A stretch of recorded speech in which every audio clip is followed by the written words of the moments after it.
Time now for yours truly, Johnny Dollar.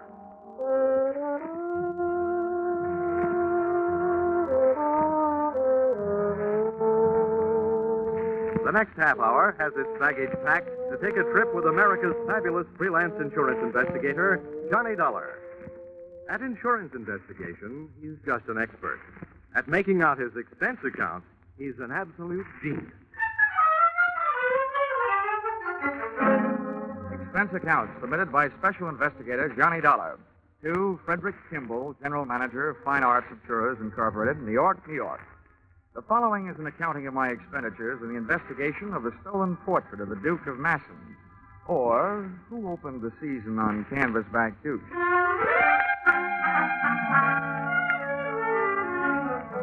Expense account, item 1, $350, plane fare, New York to London.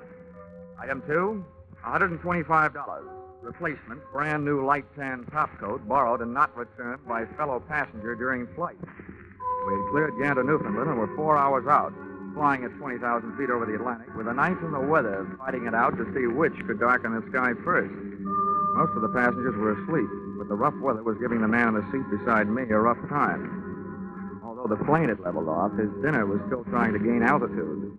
Among other things, he complained of chills, so I slipped out of my topcoat and threw it around his shoulders. Oh, thank you. I'm sorry to be such a bother. I think I'll try a drink of water. Okay, I'll buzz for the steward. No, don't bother. She's up forward. Maybe the walk back will do me some good. I'll be right back. I'll be here.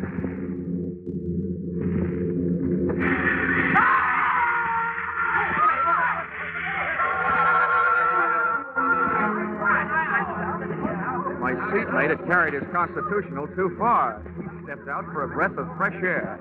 I didn't think anybody could get sick enough to do that. By the time I got to the back of the ship, the rear seat passengers were milling around in the aisle, all of them claiming not to know anything about what had happened. I didn't either. But if my ex-friend hadn't got out of the plane, he'd been pushed. And that posed this tantalizing question. If he'd been pushed, and since he'd been wearing my light tan topcoat, was I the one who was supposed to be taking that 20,000-foot swan dive into the Atlantic? I looked over the passengers, and to me, they all looked guilty. But I knew they couldn't be. I also knew I had no chance of finding out which one was. When things settled down, everybody started asking the stewardess for sedatives to help them get back to sleep. I asked her for some black coffee to keep awake.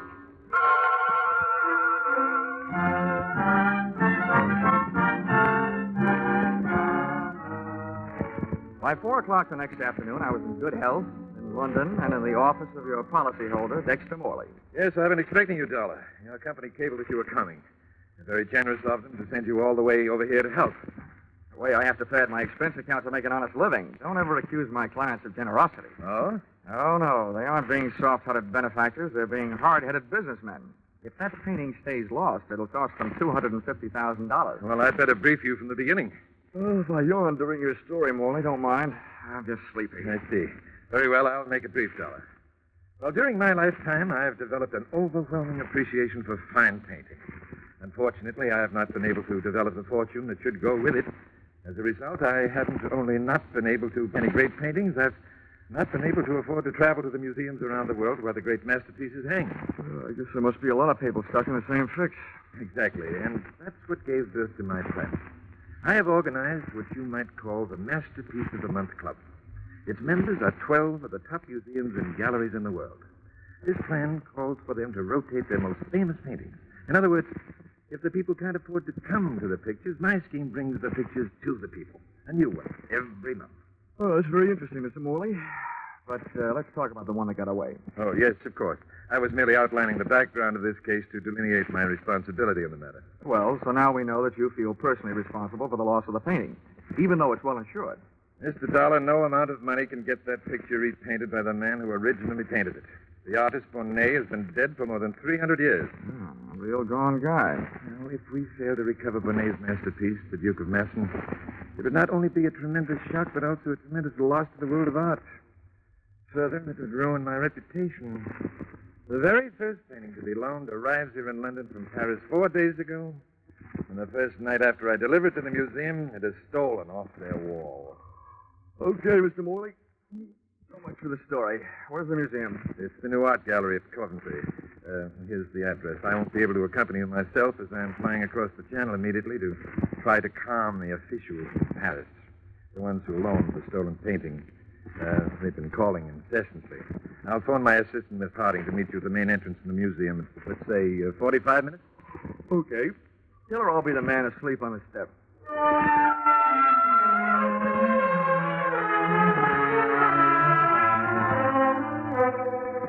Expense account, item 3. Sixpence halfpenny, London papers. To read while waiting for Miss Harding at museum entrance. No matter what I told Mr. Morley, I was afraid to go to sleep. Page 1 of each newspaper referred to my reason. The misadventure which had occurred on the plane the night before. A possible attempt on my life. Then along came another good reason for my lids not drooping. Miss Harding was an eye-opener. Speaking in artistic terms, no painter could completely capture her dimensions. A sculptor could compose her. As far as I was concerned, so could she. And she did. Would it be Mr. Dollar? It would indeed. I'm Miss Harding. Mr. Morley indicated that I might find you asleep. I say that must have been a shocking experience on the way over. Oh, not only shocking, but frustrating. Oh? Yes, there was nothing much that could be done. We circled long enough to drop a few life rafts, some flares, and a big blob of yellow oil to help mark the spot. Then all the pilot could do was call for the air sea rescue boys and hope. Yes, it's been in all the papers the whole day, poor chap. Yeah, it could be that there, but for the grace of a light tan topcoat, go I. What was that? Oh, nothing. Well, shall we go museum prowling? Yes, of course, though. Well, there isn't much to see, just a blank space on the wall. Well, let's take a look anyway.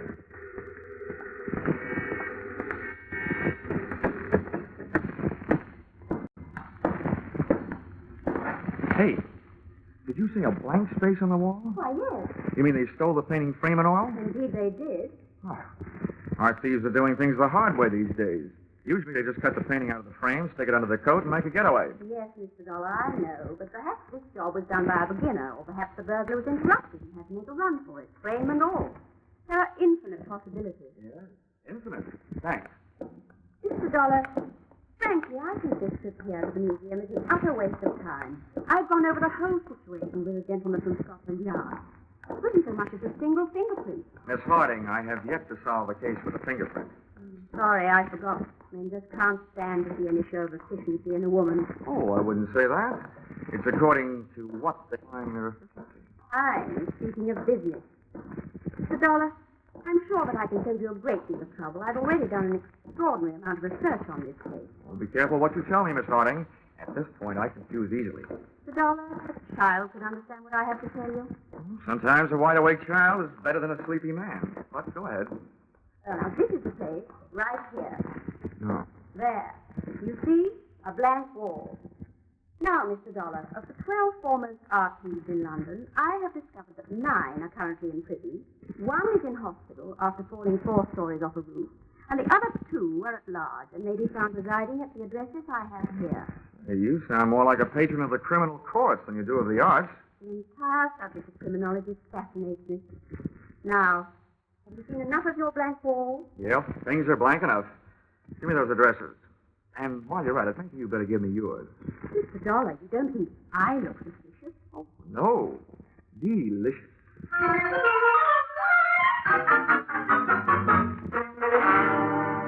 Expense account, item 4. 5 shillings. Cab fare to Scotland Yard. Tip to driver, 2 bob. When it comes to money, I speak all languages. Scotland Yard from the outside looked like a big public school. Well, it has taught a lot of lessons to a lot of people. Inside, it was tea time. When I inquired for the officer in charge of the robbery with which I was concerned, I was led to an Inspector Carew. First, he gave me a cup of tea. Then he gave me my lumps. Mr. Dollar, you sit here and ask me why we haven't done something. Believe me, sir, the yard is not as archaic as its architecture. There's a simple legal procedure which must occur before we can make either an investigation or an arrest. Well? First, a complaint must be lodged by the legal owners of any stolen property. At that point, and at that point only, are we allowed to act. You mean nobody called for help? Well, naturally, when the museum discovered the painting gone, they immediately rang us up. We went, of course, to gather primary evidence. Unfortunately, there was none. Well, what about the owners of the painting, the museum in Paris? As yet, we've heard nothing. We expect to momentarily. Inspector, just out of curiosity, what about this girl, Miss Harding? I'd say she's Well, a jolly fine type. I mean, do you know anything about her? I say, didn't you Yanks carry off enough of our girls after the war? I'm not in the importing business. I mean, is she known to you professionally? What? You suspect her? Well, not particularly, but she did give me this list. In her opinion, this is the who's who and where they are of your city's light-fingered art lovers. Let me see it. Well, quite complete and quite accurate. Hardly the work of an amateur. Where in the world would a young lady like Miss Harding come into such information? That, Inspector Carew, is exactly what I'm driving at.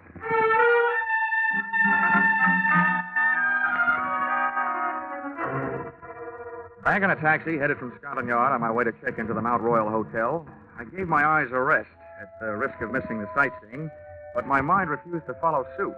It now had 3 blank walls to stare into. The one in the museum, the one at Scotland Yard, and the most provocative of the 3 to look at, the girl who knew too much, Miss Muriel Harding.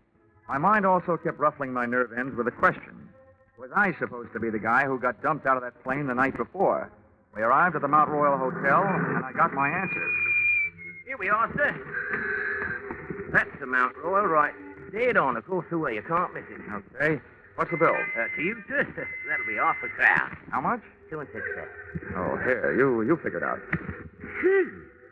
God, ever so, Governor. Look out, Governor. Mind that car. That was a close one. You all right, Governor? Yeah. Blimey, since the cars are back on the street, it's more dangerous to walk around now than it was when them ruddy buzz bombs were dropping. Yeah, a couple of good things about the buzz bombs, though. Nobody aimed them at you personally, and nobody was at the wheel to steer them.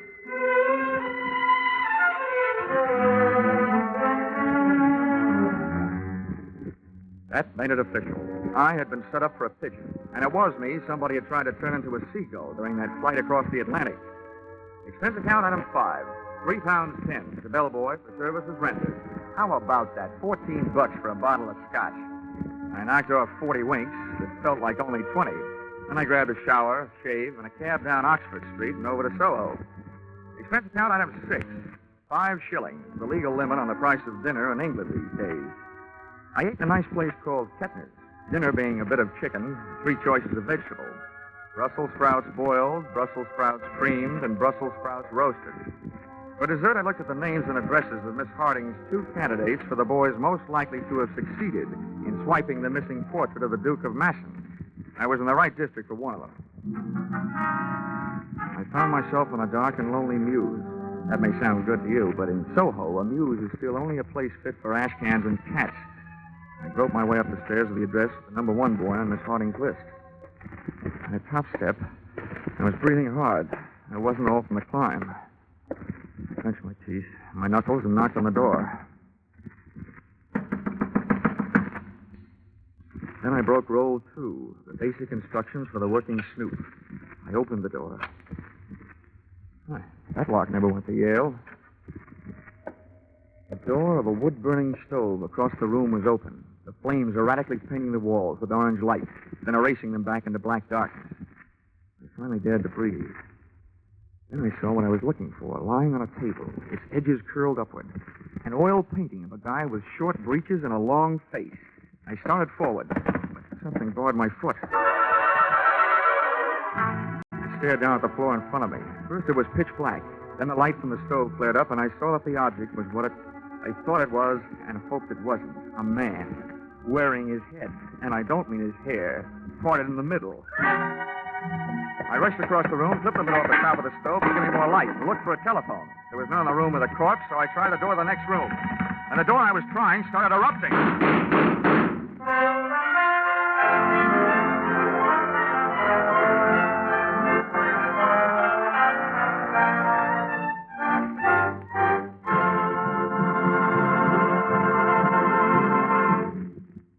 In just a moment, we'll return to the second act of Yours Truly, Johnny Dollar.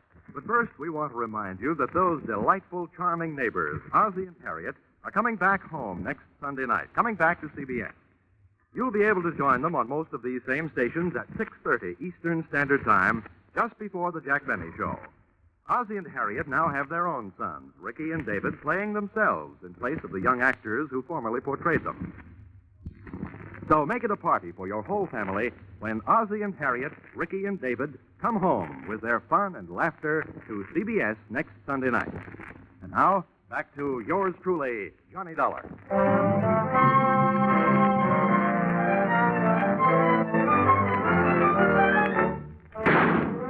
When those bullets came crashing through the door at me, I dropped to the floor. I still don't know whether my knees buckled or I meant to go down. I stayed where I was. But whoever it was on the other side of that door decided to take off, out the window. I got to my feet, but by the time I kicked the door open and got to the window, I had that old Mother Hubbard feeling. The cupboard was bare.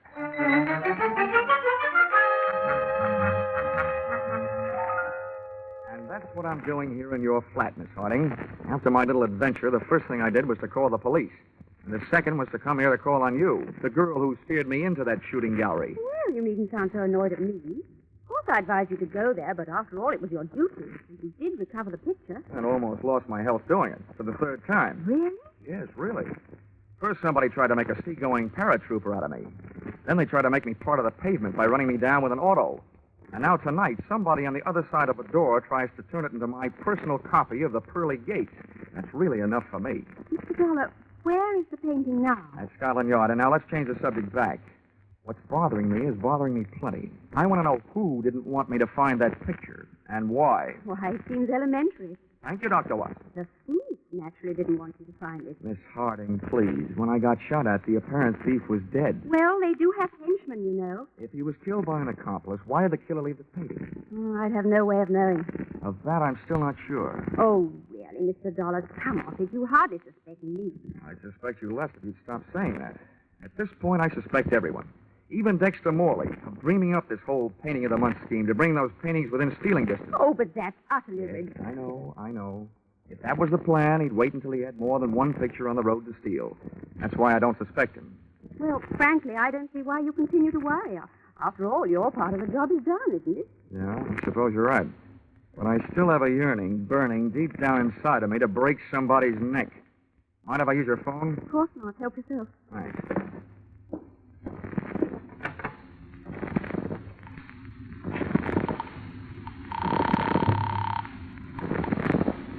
This is the transatlantic overseas operator. Hello, I want to talk to New York. Don't worry, I'll call collect. My name is Johnny Dollar. I want to place a collect call to New York. Number is Plaza 6, 9184. Check this, please, sir. Your name is John Dollar. New York number you're calling is Plaza 69184. And the call is, collect, correct? Correct. Collect. Right you are, sir. We shall ring up immediately if there's a clear circuit. Thank you. They'll call me. Well, while you're waiting, you should probably do with a bracer. Do you care for a drink? What have you got? Oh, gin and orange, gin and lemon, gin and Italian, or gin and French. No whiskey. No, thanks. Well, come and sit down over here. Very restful. What's more restful in the eyes where I am? Here, I can have a better look at you. However, Why, Mr. Dollar, you can be charming. Do you mind if I change the mistress for Johnny? It sounds much more fun. I'll swap you one Johnny for every Muriel you let me use. It's a bargain. Now, tell me about yourself. Your line of work fascinates me. I'm an absolute bug on criminology. At the moment, Muriel, that happens to be my unfavorite subject. Let's talk about you. Where shall I begin? Just after the age of 21? You're a saucy type. At the age of 21, I was serving in the WAF, Huh? the Women's Air Force. Oh, you must have had a lot of exciting adventures. Rather. What was the most exciting? Oh, I think perhaps the night the young U.S. Air Force captain kissed. Oh, one of the boys of the wild blue yonder. Maybe it was the blue of your eyes that made him wild. Johnny. I know how he must have felt. Gee, Johnny.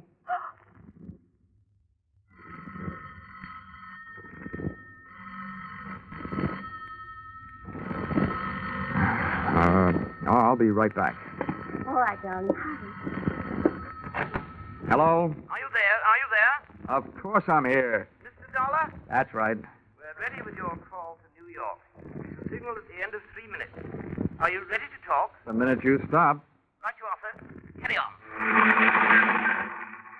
Hello? Hello? Is this the Fine Arts Insurers? I want to talk to Mr. Kimball. Yes, Dollar. I'm on the line. Go ahead. Well, you can stop worrying, Kimball. I got the painting back. You say you did get it back? That's right. It's safe. All you'll have to pay is the price of a new frame. But that you say? What happened to the frame? Well, the guy who swiped it took the painting out of the frame. I don't know where it is. Well, ask the culprit what he did with it. I can't. He's dead. Well, then look for it. That frame itself is worth $10,000. It was insured along with the painting. Okay, Fred. Don't blow out any bridge work. I'll look around for it. Give it everything you've got, Dollar. You're too near doing that already. What do you say? Okay, Fred. I'll cable you what happens. Goodbye.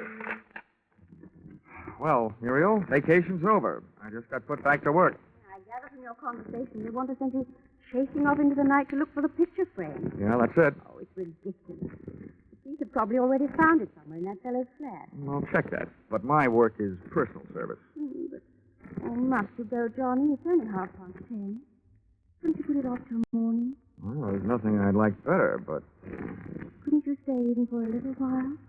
Well, just long enough to calm my nerves.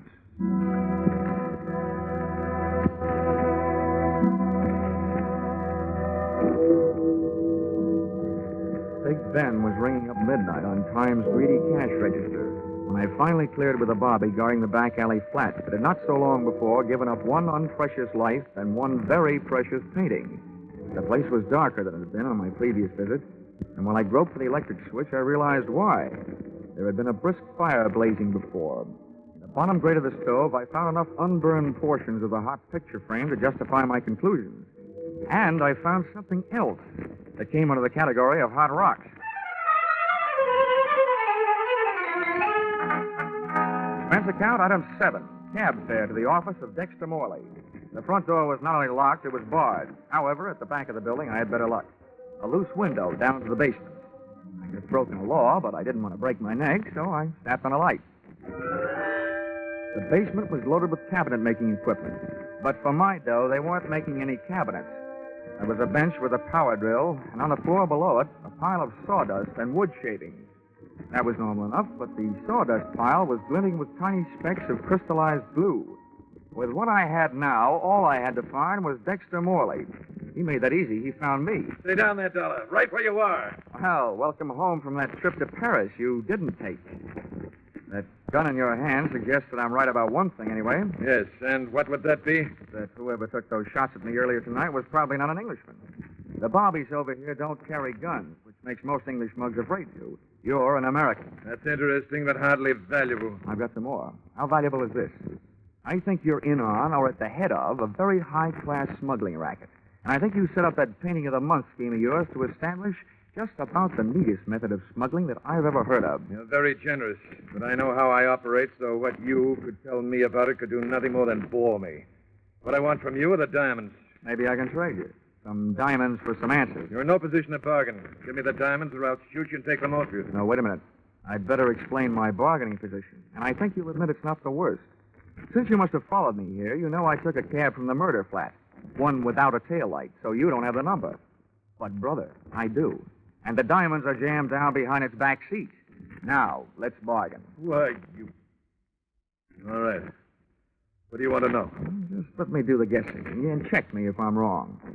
You set up a chain of famous paintings which would move around the world through your branch offices. As each one passed through your hands here, the frame was to be dismantled and holes bored in it at the joints for the purpose of smuggling diamonds. Right so far? Yes, Dollar, right. But remember, the more you are right about, the worse it is for me. So naturally, the worse it is for you. We'll take care of that later. This scheme of yours is fascinating. The stuff moves around the world in the picture frames, under official armed guard, and enjoying virtual diplomatic immunity through customs. It's great. It would have been great if it hadn't been for that heavy-handed oath. Oh, that fills in a missing link. From out of the night comes a burglar, steals your first loaded picture, shoves the frame into his stove to get rid of it. You arrive, cream him with your gun, then I arrive, interrupting you before you get what you want out of the burning frame, and then... You saw what happened to him when he resisted me, Dollar. But now you must realize that I won't hesitate a moment. It works the other way, doesn't it? You kill me, who tells you the number of that taxi? And without it, you'll never get your diamond. There are ways. Keep your hands behind you. Painful. I thought so. Your head will wear out before this gun barrel does. Now, Feel more like talking? Just enough to tell you one more thing. You can tell that blonde accomplice of yours I was onto her from the start. Johnny, what do you mean? What? Ow! Don't shoot back.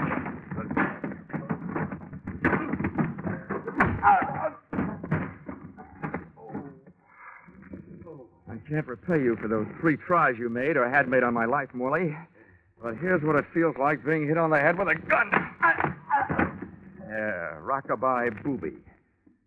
Muriel, look out, you'll fall. I told you, that's a very undignified way for a lady to enter a room, through a basement window. Johnny, I was only trying to help, and there you were accusing me of being his accomplice after all those nice things you said to me before. Whoa, wait a minute. Oh, I followed you. I wanted to see how you worked. Oh, great. You and your criminology.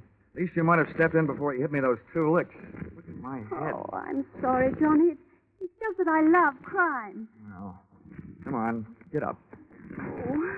Would be a crime if Mr. Worley there woke up and I had to put him back to sleep again before the police got here. Oh, what was it all about? It was about these little black things. I've got a pocket full of them. Here, scrape one of them with your fingernail. Oh, glass. Honey, that's the kind of glass a fellow hands his girl when he wants to be engaged to marry her. Johnny, darling, you mean... Yes, I mean only that they're diamonds.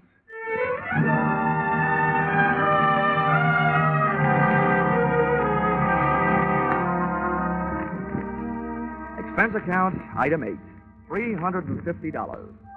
Plane fare out of attempted matrimony by the party of the second part. Item 9, $25. Gift to Muriel Harding. 2 books, one on the art of crime, the other on the art of cookery, in the hopes that the latter might attract her to the pursuit of a more womanly hobby. Item 10, 10 cents. Roma Seltzer. Purchased upon landing at Gander, Newfoundland. The only thing still fighting me on this case were those Brussels sprouts I had at dinner in London the night before. Expense account total, $1,563.40.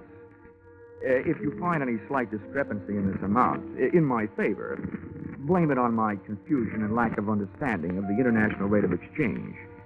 The only thing I like to exchange at this point is my head with its 2 new lumps. Wishing you the same, yours, truly, Johnny Dollar.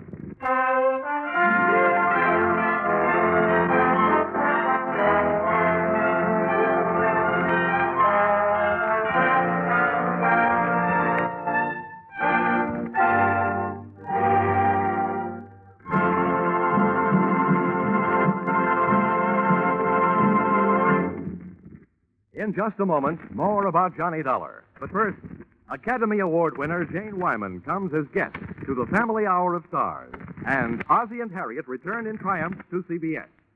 These are 2 headline-making events for next Sunday night. Add these 2 shows to the top comedy of Jack Benny, the feminine charm and dramatic talents of Helen Hayes and Eve Arden, the ace comedy teams of Amos and Andy and Lemon Abner, and CBS Sunday night makes great news. On top of this, there are the notable Mystery Capers with Sam Spade, and the laughter with Life with Luigi and It Pays to Be Ignorant. So don't miss a single one of CBS 10 great entertainments next Sunday night when they're heard over most of these same stations. Jack Benny, of course, comes to you over them all.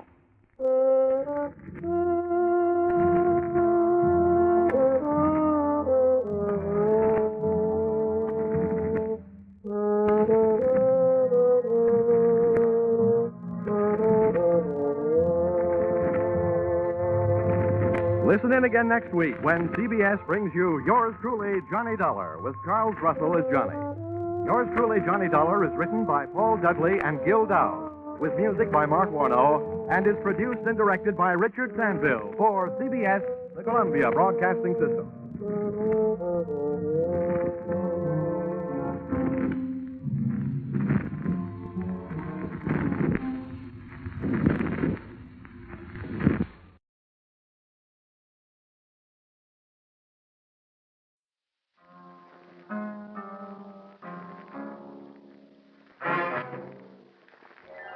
Time now for Yours Truly, Johnny Dollar.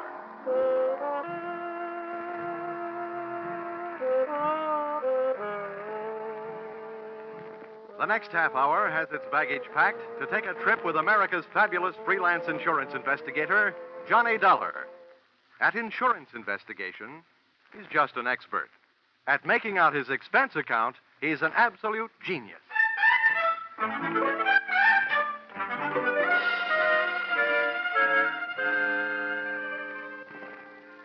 Expense account submitted by Special Investigator Johnny Dollar to Home Office, Highworthy Insurance Underwriters Association, Hartford, Connecticut. Attention, General Manager Harvey Anthony. Dear Mr. Anthony, here is your problem. The following is an accounting of my expenditures in the case of the $100,000 legs, or who put your company out on the limbs.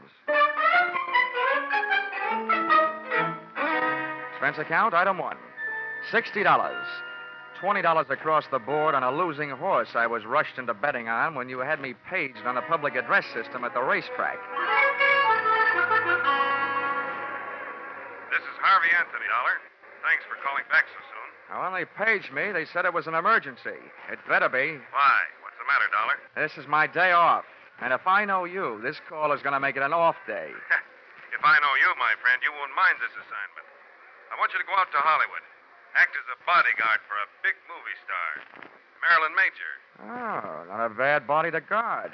What's the deal? We've issued one of those publicity policies. Insured her legs for $100,000. Policy will only be in effect for 48 hours. We want you to stick with her. Just see that she doesn't get mixed up in any hockey games. I get it. She's been notified, so she expects you. Now, when do the 48 hours start? Tomorrow noon. Can you make it? Yeah, with the help of American Airlines. Got enough cash with you to buy your tickets?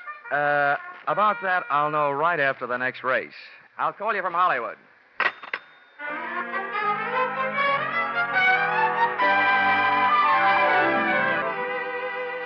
Expense account, item 2, $10. Borrowed from a friend. Taxi fare from the racetrack to town, where I cash check to pay, item 3, $186.13. Plane fare, Hartford to Hollywood. Item 4, $350. Cab fare, Los Angeles Municipal Airport to the home of the insured, Miss Marilyn Major, at the Horizon View Apartments on the Sunset Strip. Tip to driver, $1.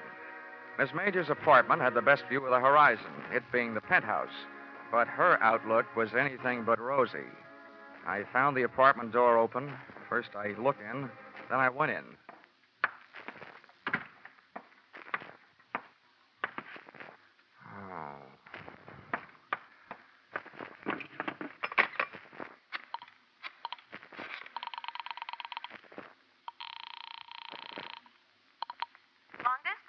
I want to place a person-to-person call, please, to Mr. Harvey Anthony in Hartford, Connecticut.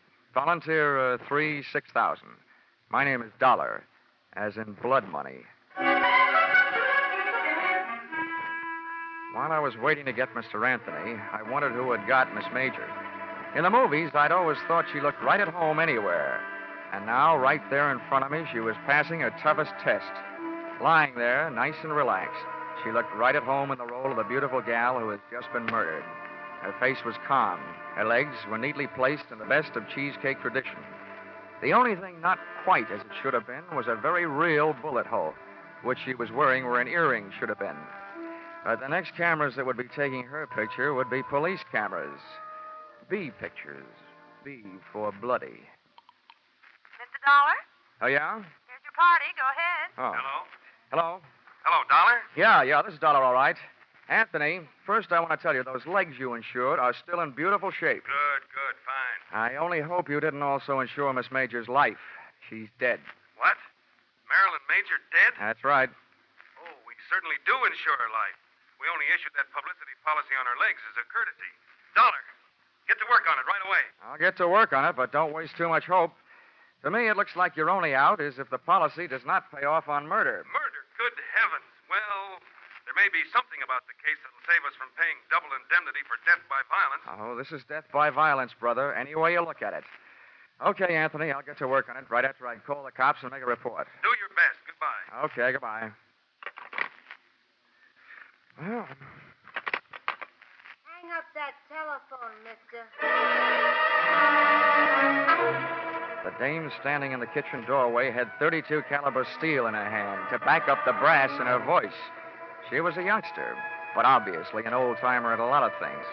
Her hair was the same color as the murdered woman's, smoke blonde, and her dress was tobacco brown, and round and firm and fully packed. I said put down that phone. Yeah, sure, okay. Now, you do me a favor, will you? If you feel you want your finger near that trigger, how about moving it up to the front end of the trigger guard, huh? Mister, I only heard part of what you said, but you're not calling no police. What makes you think so? That dame in there's done me enough harm. I came here to kill her, but somebody beat me to it, and I'm not taking the rap. Okay, so beat it. Who cares? Then I'll call the police. Somebody's going to eventually. Before I go, I'm finding a few things and taking them with me. Now, come on, get up on your feet, mister. You're coming with me in the bedroom. Okay, don't get excited. Okay, mister. Over against that wall with your face in close and your hands straight up. Come on, move. All right. You learn this at the movies or by watching your friends work? Don't be a wise guy. I'm not as dumb as I look. Now, hold still. Look, sister, by this time I shouldn't still like you well enough to warn you, but what you're doing right now will get you in plenty of trouble, even if you didn't commit this murder. I'll take that chance. If you don't get picked up for larceny, they'll still get you for tampering with evidence. As far as the police are concerned, at the scene of a murder, nothing gets touched. They like it that way. What I'm taking won't even be missed. There are plenty more here just like him. That's all she's gotten here. Love letters from men. Who are you covering up for? Your boyfriend? It's none of your business, mister, but it's my husband I'm covering up for. Well, then you're just plain nuts. If he knew her, they'll find that out. And then if they want him, they'll find him. Yeah, and they'll find him dead. Huh? My husband committed suicide over that no good dame this morning. Oh. No, I've had enough out of you. Back up. 2 steps. Okay. Now get over there and into that closet. Come on. Too bad. What's the matter? I always feel sorry for a sucker. I felt around in the dark. It was a small closet. That meant not much air. That meant doing something about it. I took my fingernail file, stood it on edge, and slipped it under the door, pressing down the nap of the rug. I did the same with my fountain pen. That would at least allow a small supply of air to sneak into my stuffy little cell. And then I glued my ear to the thin wooden panel that separated me from the bedroom. It wasn't long before my captor apparently completed her search. I heard her pass the closet door and head for the front room. I didn't hear her dial the phone, but it didn't take me long to realize that's what she was doing and who she was calling. Give me the police. This is an emergency. Hello? Hello, police? I want to report a murder. All right. Hello? There's been a murder. The movie star Marilyn Major in the penthouse. The Horizon View apartment on the Sunset Strip. Never mind who I am. I've caught the murderer. You'll find him locked up in the closet. From the moment she hung up, I could only guess what was happening. I heard a man's footsteps rush in and then his voice. Blackmail me, will you cheap little fraud? That's what I'm paying you for these letters. Now I'm taking them with me. I didn't think I had the time to spend picking the lock on the closet door, so I started kicking. The girl who had just tried to turn me into the cops was lying on her face in front of the telephone stand, and a covey of bullets had turned the brown silk on her back into wet red lace. She'd been shot in the back. And if she'd succeeded in finding her letters, her killer had taken them with him. I made a quick search myself and took a look through the remaining sets of letters. One from a guy who signed himself Baron, and the other one from a guy whose autograph read, "With all my love, Lawrence." My instincts were trying to pull me out of that apartment, but one look down the street threw them into reverse. Black and white prowl cars were arriving, and it was less than another minute when their passengers started pouring out of the elevator and through the front door. All right, watch out. I'll take you. All right, come around. It's in the bedroom closet, boys. Make sure you don't stand in front of that door. Okay, Lieutenant. Never mind the closet, Lieutenant. It's empty. I kicked my way out. All right, let's see your hands. Get them up. I swear I'm going to buy some stock in a gun company. Everybody's got them. Miller, get around behind him. Check him for weapons. Yes, sir. He's clean, Lieutenant. Okay. Who are you? Johnny Dollar. And if you lend me back my right hand, I'll give you my ID. It's in my wallet. Keep him up. Miller, get his wallet. Yes, sir. Here it is. Insurance dick, huh? Please, I'm a freelance special insurance investigator. It sounds better. Keeps my price up. Hartford, huh? Well, what's your story?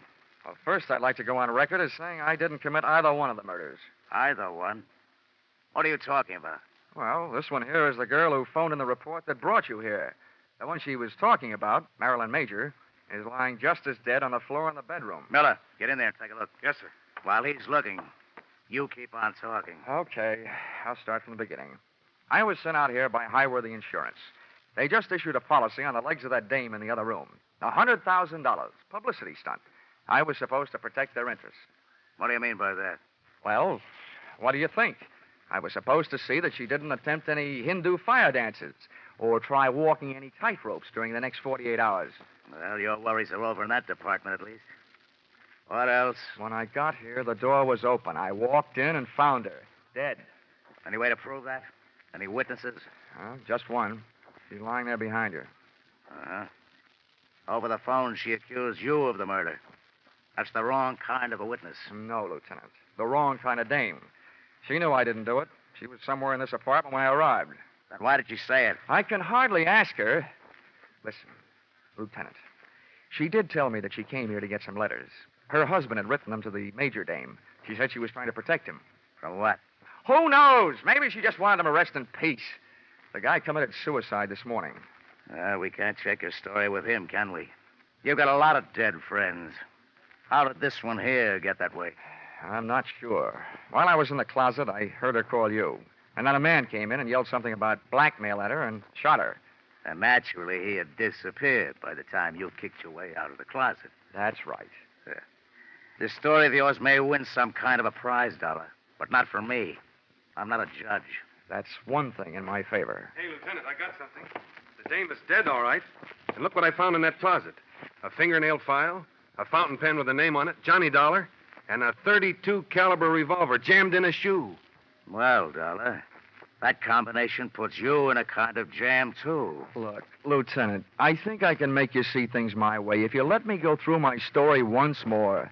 I was sent out here by Highworthy Insurance Underwriters.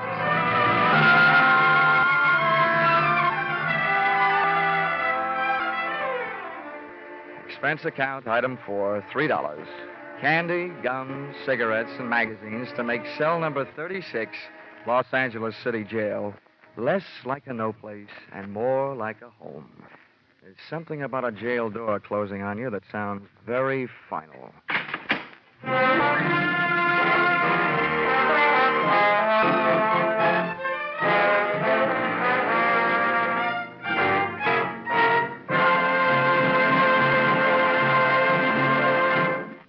In just a moment, we'll return to the second act of Yours Truly, Johnny Dollar. But first, we want you to know that the biggest jackpot in the history of radio, $50,000, goes in the works tomorrow night when CBS' great Saturday night quiz show, Sing It Again, comes to you again over most of these same stations. $50,000, $25,000 in marvelous prizes, plus $25,000 in cold, hard cash. And that's only the beginning, because the longer the phantom voice questions elude the listeners, the higher the rewards go. Be sure you're around tomorrow night when Sing It Again sets telephones ringing across the nation and $50,000 goes riding on each call. And now, back to yours truly, Johnny Dollar.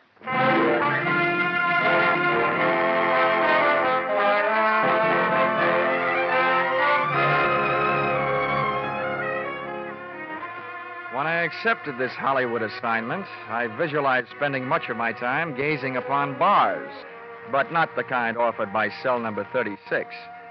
The guy who said stone walls do not a prison make had never been a guest in the Los Angeles City Jail. He had a better chance of getting out of Bartlett's quotations than I had of getting out of there. But, as we keep saying in the insurance racket, never say die.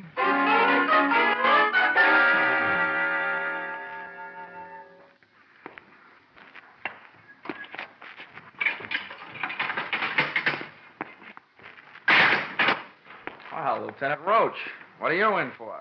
I've heard tell the boys around headquarters have a very funny joke about roaches in jails. But that's not why I'm here. Sit down. Make yourself uncomfortable. Thanks. I can't offer you a mint julep.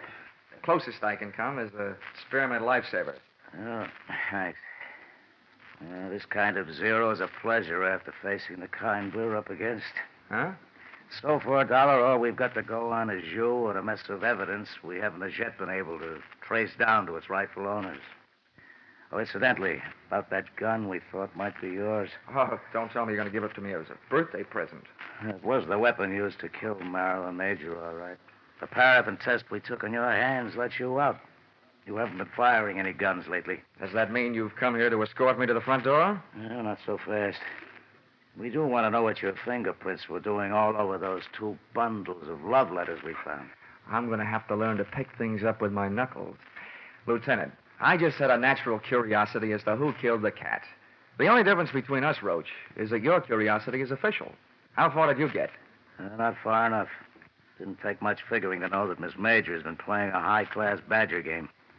All the perfume in the joint couldn't cover up the smell of blackmail. On top of that, we found the 2 batches of letters that you'd been messing around with. One signed Barton, the other signed Lawrence. Those, the fire department should be handling. Oh, yeah. Oh, and remember, there's probably a 3rd set floating around. Why do you say that? I'm not an eyewitness to this, only an ear witness. But from what I could hear inside that closet, the dame who came there looking for her husband's letters found them, and she called you to turn me in. Mm-hmm. On her way out of the apartment, some guy came in, mistook her for Marilyn Major, and shot her in the back. When I kicked my way out of the closet, those letters of hers were gone. So, figures the murderer grabbed the letters out of her hand, thinking there was some he'd written. Uh-huh. Then in your file, the killer was either that Barron fellow or the other one, Lawrence. Lieutenant, in my file, they're both murderers. It's just a question of who killed whom. The guy who killed Marilyn Major certainly wouldn't have come back to kill her again, would he? In this town, you never know. Look, Lieutenant, I got a 2-way stake in this thing. One, to get my name cleared. The other, to get my job done. And I'm in a hurry. I imagine you are, too. Well, Marilyn Major was a big name. That means we'll soon have newspapers burning under our seats. We're in a hurry, all right. Okay, then listen. If I were either one of those murderers, and I know that the police probably had a handful of letters that could send me to the gas chamber, I'd head for the border. Yeah? But if I thought an outsider had them, somebody they might be able to buy off or scare off or beat off, then I'd go find that guy. Well? Let's bring this thing to a head in a hurry. Run a story in the papers. Tell them you released me. Tell them I escaped. Tell them anything. Just so long as you tell them that you suspect that I have those letters hidden someplace. Well, if you don't mind taking the chance of having 2 murderers gunning after you, we certainly don't. Oh, I mind. Believe me, I'm not doing you any favors. It's just that I'll feel safer in my own hands. Okay, Mr. Pigeon, you got yourself elected. We'll publish that story. Then we'll let you fly the coop. Good enough. Just make sure that you give me plenty of fighter cover. Expense account, item 6, 7 cents. Purchase of newspaper, an extra edition that hit the street about a half an hour before I did. Item 7, $5. A big square meal to make up for the ones I'd missed, ignoring the little round beans while a guest of the city. Seeing the lieutenant's fiction in black print on the front page of a newspaper almost had me believing it. There was my picture, big as life. And when those birds set up a pigeon, they made sure everybody would know the location of his roost. Firmly planted high in the story was the name of the hotel into which they had registered me, and to which I was under orders to proceed immediately.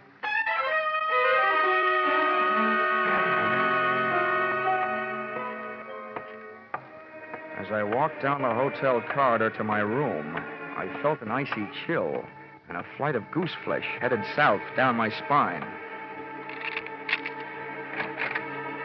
Come in, darling, and close that door. I expected company, but not your kind. At first, I thought I'd gotten into the wrong room. This kid looked right at home. And she used some of the clothes from a half-packed overnight bag to make her look it. Oh, you're Johnny Dollar.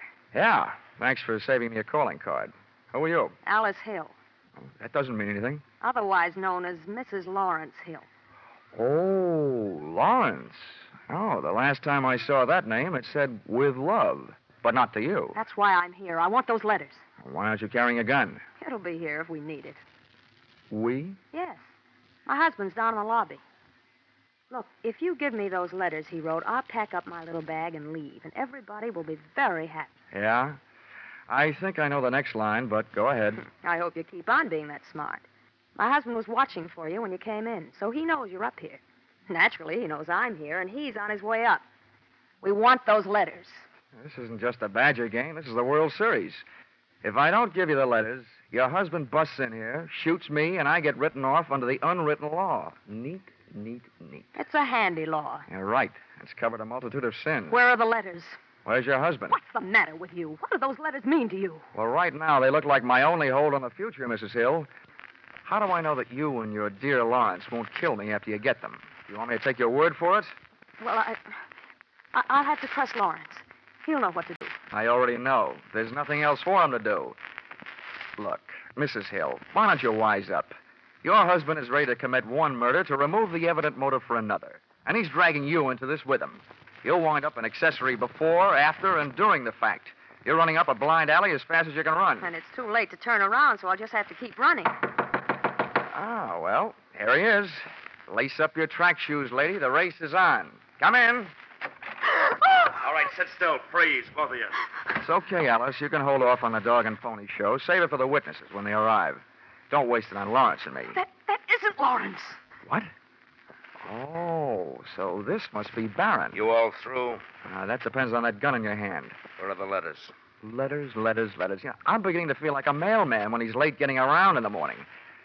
There's one thing I want to know. Where did an ugly part-time Romeo like you find all those pretty words you wrote? Look, don't get me sore. I'll blast you, letters or no letters. That's the tone I was trying to bring your voice up to, Mr. Barron. No letters is exactly what I've got to offer. He's lying. He admitted to me that he hasn't. He's trying to blackmail you, Barron. That's what he's doing. Who are you? Never mind. My husband's in the same boat you are. I read the papers. Lawrence, huh? That's right. He'll be here any second. Between us, we'll figure out something. Now, stay away from it, Dollar. I'll answer it. Yeah, good idea. If a man answers, hang up. It'll be Lieutenant Roach. Wait a minute. Okay, answer it, Dollar. But the first wrong word fires this gun. Oh, you can believe me. Nothing but right words are on the tip of my tongue. Hello? Whoever was on the other end of the line decided not to talk and hung up. So I started an imaginary conversation with Lieutenant Roach of Homicide. While I was talking, I was thinking. Barron's voice was the voice I'd heard when I was locked in the closet. That made him the guy who shot the girl who turned me in. By the process of elimination, Lawrence Hill was elected murderer of Marilyn Major. During my talk, which made no sense, and my thoughts, which made plenty of sense, I was checking the length of cord on the phone. I needed Barron a little closer, so I started tossing enough dangerous words into the mouthpiece to draw him closer, threatening me with his mutters, his looks, and his gun. He moved into range, and I moved into action. I heaved the base of the telephone straight into his face. I moved in with my knee right after it. He stumbled back, letting go of the gun, which I kicked under the bed.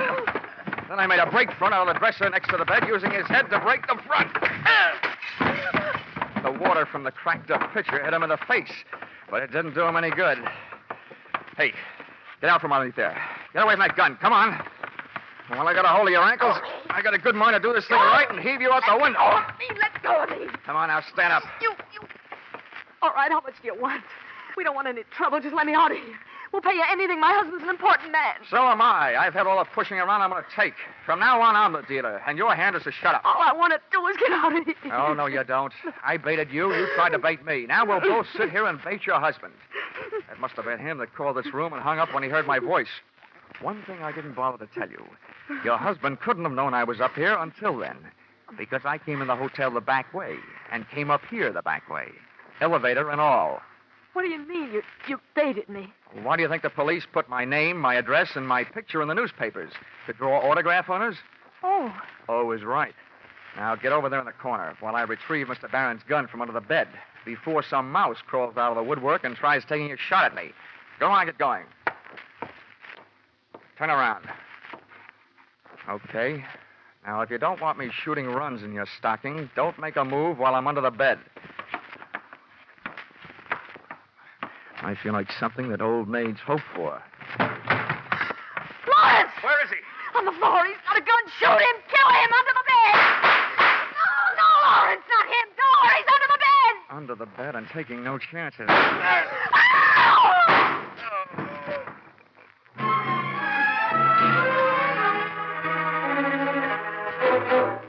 Listen, Roach, you may be a lieutenant to the police department, but to me, you're just a big, fat private. Now, calm down, Dollar. I don't mind setting myself up as a pigeon, but you promised me protection. Where was it? Temper. Now, who's who here? Let's get these stiffs sorted out, then we can talk. There's only one stiff. The other one, the one near the door, is Lawrence. He's only wounded. I had to shoot his pins out from under him. He came crashing in and killed Barron by mistake. That's Barron over there by the bed. Ah, another case of mistaken identity? How did he miss you? I happened to be under the bed at the time. Oh. And I wasn't hiding. No? I was looking for a gun, and I found it, and I used it. And if I had one right now, I'm not so sure I wouldn't use it on you. You still haven't told me why you left me here alone, holding the sack all this time. I'll tell you why. And I guess it was our fault. The men I had posted in the lobby didn't see you come into the hotel. Well, how do you like that? Johnny Dollar. Wise guy. Huh? Lieutenant, I got some news for you. Just to make sure I was taking no chances, I came in the back way.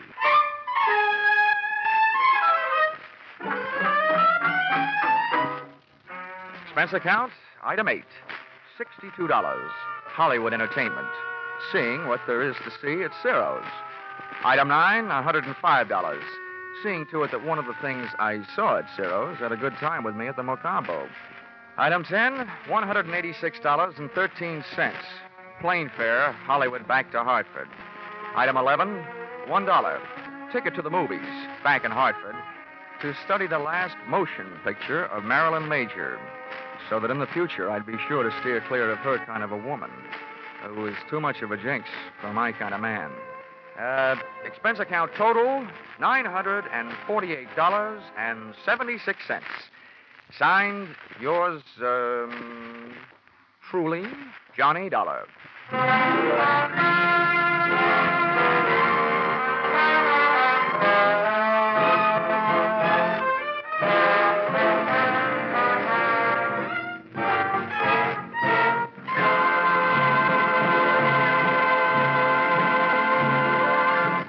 In keeping with the Easter season, you'll hear a different kind of story on CBS Gangbusters tomorrow night.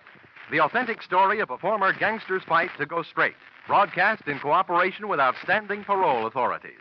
You'll find this Easter Eve Gangbusters drama as gripping as any program CBS has ever brought to you. Tomorrow night, you'll also find a mid-April adventure with the intriguing title, The Heat Wave, on CBS Philip Marlowe program. Gangbusters and The Adventures of Philip Marlowe are regular Saturday night features on most of these same CBS stations.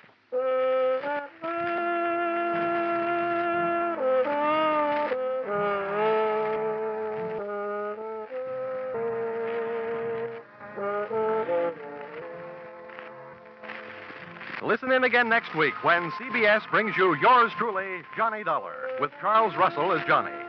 Written by Paul Dudley and Gil Dowd with music by Mark Warno, yours truly, Johnny Dollar, is produced and directed by Richard Sandville for CBS, the Columbia Broadcasting System.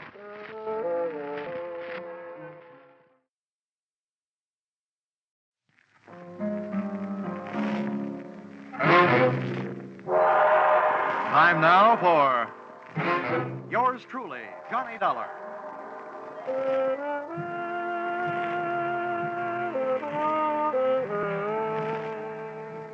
The next half hour has its baggage packed to take a trip with America's fabulous freelance insurance investigator, Johnny Dollar. At Insurance Investigation, he's just an expert. At making out his expense account, he's an absolute genius.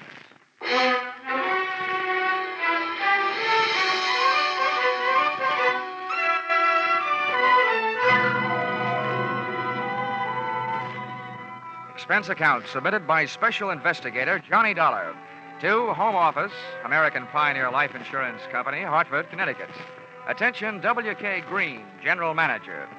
The following is an accounting of my expenditures in the case of Barton Drake, or how I played ducks and drakes with a drake who ducked. Expense account, item 1, $100 I'm charging you for 1 hour's sleep I missed answering your telephone call at 9 o'clock in the morning. Expense account, item 2, $1.50. I had to go out for breakfast. The Easter Bunny didn't leave me any eggs. Item 3, cab fare to your office, $1. Tip to driver, $1.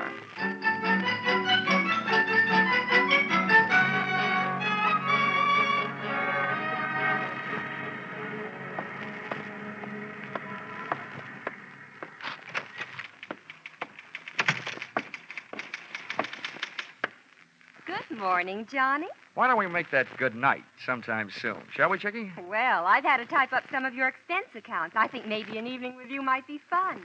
But business first. Old Stonewall's waiting for you. Oh, hasn't he gotten out of that military kick yet? No, he still thinks he's a general. But to me, he's still just what he was before he ever went into the Army. His belts never stopped fighting the battle of the businessman's bulge, huh? Well, forward march.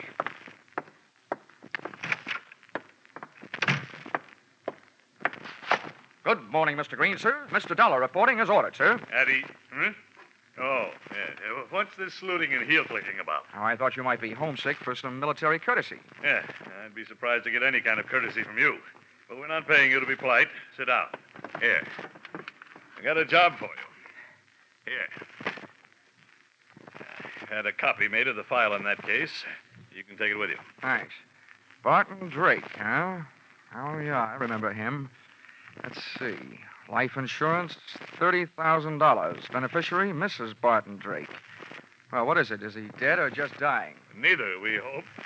Well, if you'll pardon a little before-noon philosophy, just by living, a man is slowly dying of old age. We have a statistical department to worry about that, Dollar. Your job is to find this man, Barton Drake. Okay. What's the story? And as far as the company is concerned, the story started one night just short of 7 years ago. Oh, that would make it 1942. Yes, the same year I was called upon to fight for my country. Yeah. In the insurance division, Pentagon Building, Washington, D.C. Huh? But don't get me wrong. Those who serve can be just as proud of what they did as those who fought. As you were saying. I merely used the word fight as a general term. Yes, General. Barton Drake, one night about 7 years ago? Yes. When we issued the life policy on Drake, he listed his occupation as that of hardware store proprietor. Hardware? As I recall it, he specialized in unregistered pistols, handcuff keys, and hacksaws. And if I'm not wrong, at the time he disappeared, he was under suspicion of grand larceny and wanted for assault with intent to kill a police officer. Yeah, that's right. At the time, he was suspected of a number of large robberies. Yeah. Refresh me on that cop shooting. How'd that happen? You remember. When the police arrived at the house to pick him up, he opened fire from the bedroom window, made a dash for it out of the back to his own car. And there was a chase during which the car skidded and went through the rail of a bridge into the river. Oh, yes. Now I remember, yeah. They never did recover the body or the loot. All they got back was a wet Buick. Dollar, that was 7 years ago. At least it will be 7 years in 1 more week. At that time, Barton Drake will be declared legally dead by the probate court. His wife has already instituted proceedings. And when the court says she's a widow, she says, I want my $30,000, and you have to pay it, right? Exactly. But we're not going to pay that $30,000 if we can help it. At 9 o'clock this morning, the Missing Persons Bureau of the New York Police Department called us and gave us reason to hope that Drake is still alive. What happened? Did they see him in a crystal ball? You don't know how close to the truth you came, Dollar. Oh? The Missing Persons boys have a new habit these days. Whenever there's a television show where there's a public crowd involved, they watch it. Last night, they think they spotted Barton Drake at the prize fights. Now, that's all we've got to go on, but we think he's alive and that he's somewhere in New York. Well, that's a start, anyway. I know where to find New York.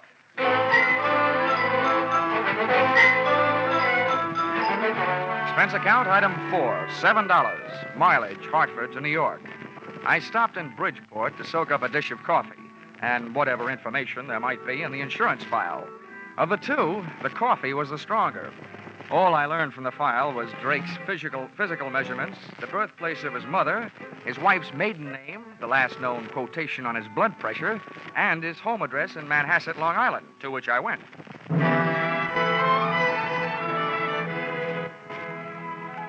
The house had a $40,000 look about it, and its grounds were being manicured by a gardener who had a $12 a day look about him.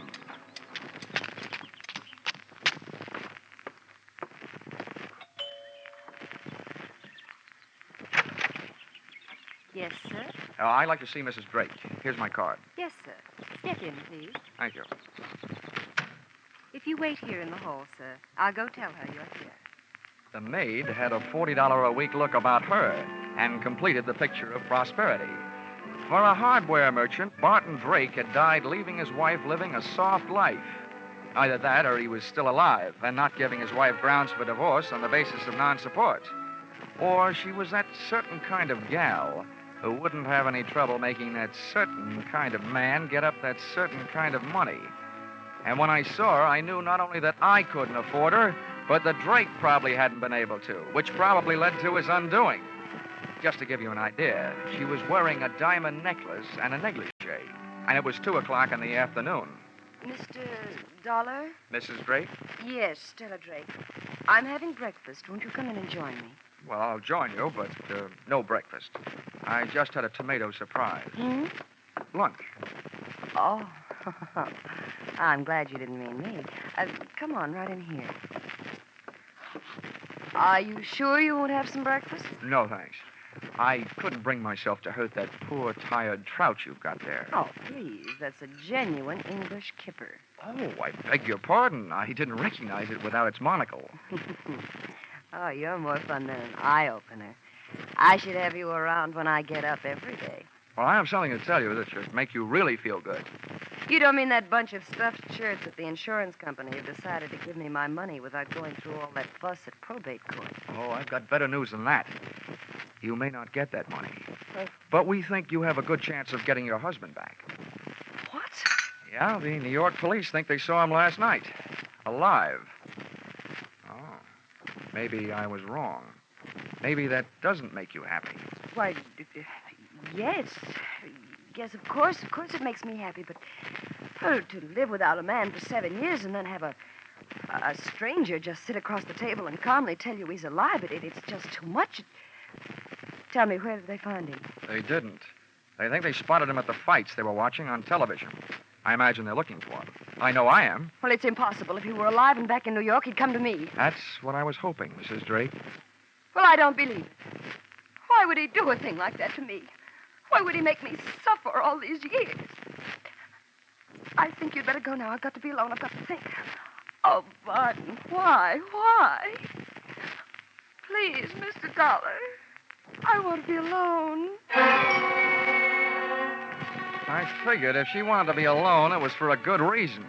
Because that lather she'd gotten into was strictly from soap opera. She flooded me to the door on a tide of tears.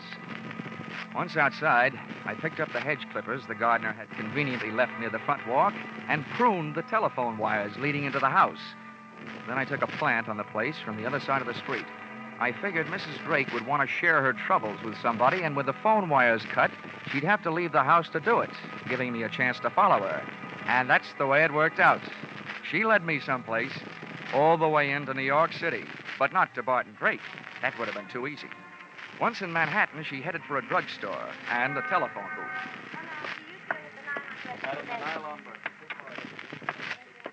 I slipped into the phone booth beside hers.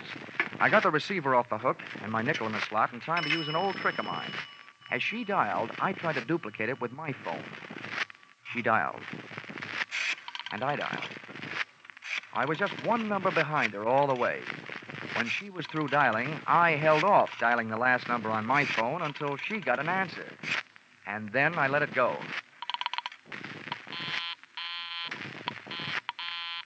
The number she was calling was busy. There was still room for coincidence, but it was good enough for me. I jotted down the number I'd gotten out of my little telephone game of tag and then listened. I've got to see you right away. We're in trouble. All right, I'll meet you in 20 minutes. The usual place.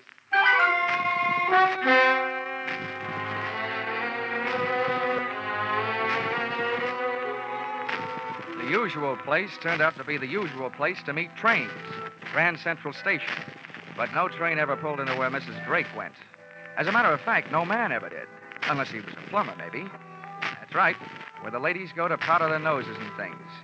She came out 30 minutes later alone, but she never hit the street. Instead, she went through the tunnel into the adjoining Commodore Hotel and checked into room 407. The only room I could get was 1313. Expense account item 5, $10. Tip to hotel detective for keeping an eye on the Eiffel in 407. Item 6, $35. Purchase of portable phonograph. Item 7, 65 cents. Purchase of phonograph record, Frank Sinatra singing night and day. With this for ammunition, I went back to my hotel room and, gunning for a bird I'd never seen, I set up the phonograph near the telephone, put on the record, and placed a call to the number Mrs. Drake had called earlier in the day.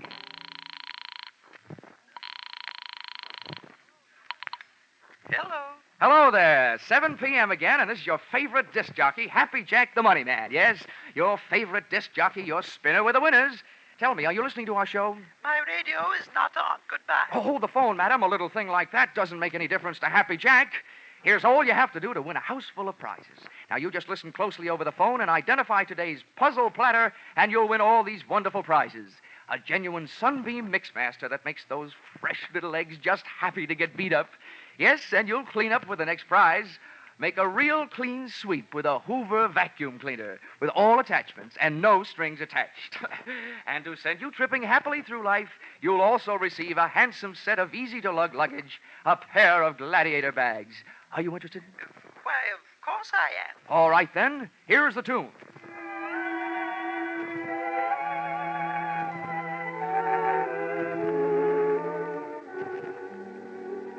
Night and day. There it is. What's the title of that song? Night and day. You're right. You win all the sensational prizes. Quickly now, give me your name and address. They'll be delivered tonight. Mrs. Knott, Yes, Mrs. Knott. The street number? 127 East 89th Street, apartment 3C. Thank you, Mrs. Knott. You'll get the whole works immediately.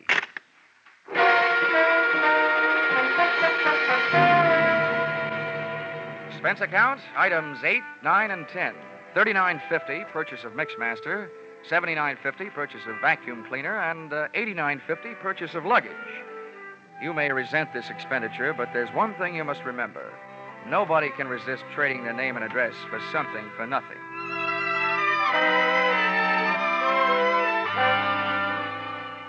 I felt like an out-of-season Santa Claus when I knocked on the door of apartment 3C at 127 East 89th Street. The frame suddenly became a picture frame encasing a live version of Whistler's grandmother, complete with wheelchair and crocheted afghan. Just bring them in and set them down. Yes, ma'am. I'm Happy Jack, and I'm glad to meet you. Right in here and set them down. Ah, yes. There you are, Mrs. Knott. You lucky woman, you. Is that all? Almost. Now, all we need from you is a little information. Just some background on today's winner to pass along to my radio audience. Be off with you, young man. I'll write you a letter. Oh, but come now, Mrs. Knott. Never mind. I have no time now. Just a few questions while I check you out on the Hoover. I don't need any checking out. Now go away. I must say, Mrs. Knott, you're a bad winner. So now I'm afraid I'm going to have to stick around to find out how good a loser you are. What do you mean? Come in. You.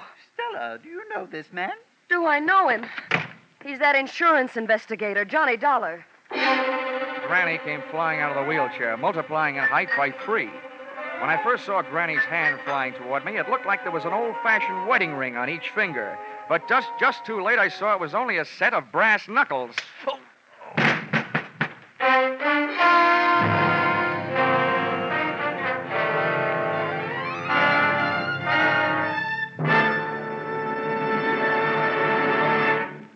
In just a moment, we'll return to the second act of Yours Truly, Johnny Dollar.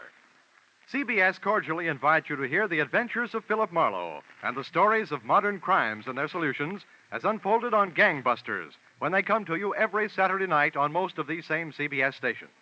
Tomorrow night, Philip Marlowe will investigate the mystery behind the cloak of Kamehameha, and Gangbusters will deal with the case of the Callous Killers. Now back to Yours Truly, Johnny Dollar.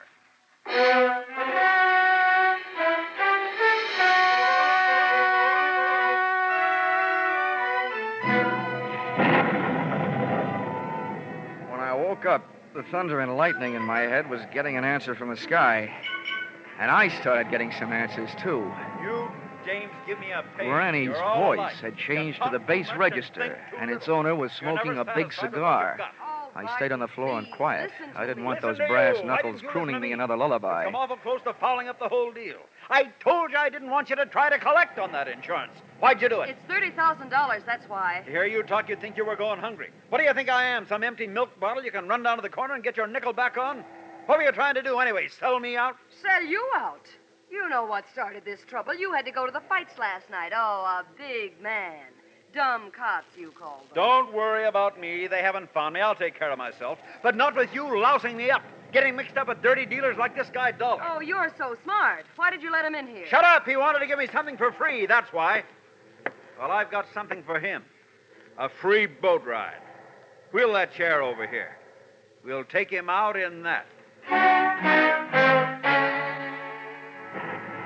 The wheelchair ride was short, to the street.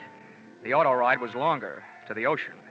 And from what I could gather on the dock, the boat ride was to be even longer, to my doom. I was still playing Sleeping Beauty and listening to the supposed-to-be dead man, Barton Drake, telling his wife Stella how he was going to make my slumber permanent. Come on, get a move on. I've got his hands tied. Hurry up with his feet. I'm almost through. There. Now what? Now stand back while I heave him up on the deck. Well, aren't you going to tie him to something? For what? If they ever find this boat, they're going to find it empty. One good wave out there, and this guy goes for a swim. There. The wheel's lashed. He's got plenty of gas and plenty of ocean out there. That'll teach Mr. Happy Jack. Now I'm giving him away.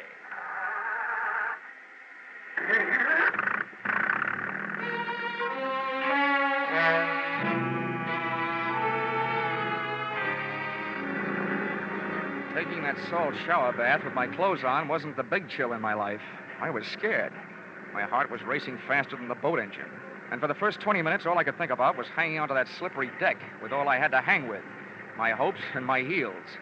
I was on a thin strip of deck after the wheel. Hard by my hands was a deck cleat.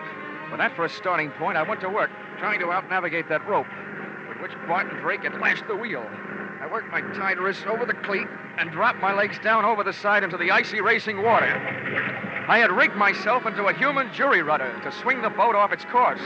I didn't know where it would take me, but I didn't care so long as it wasn't out to the open sea.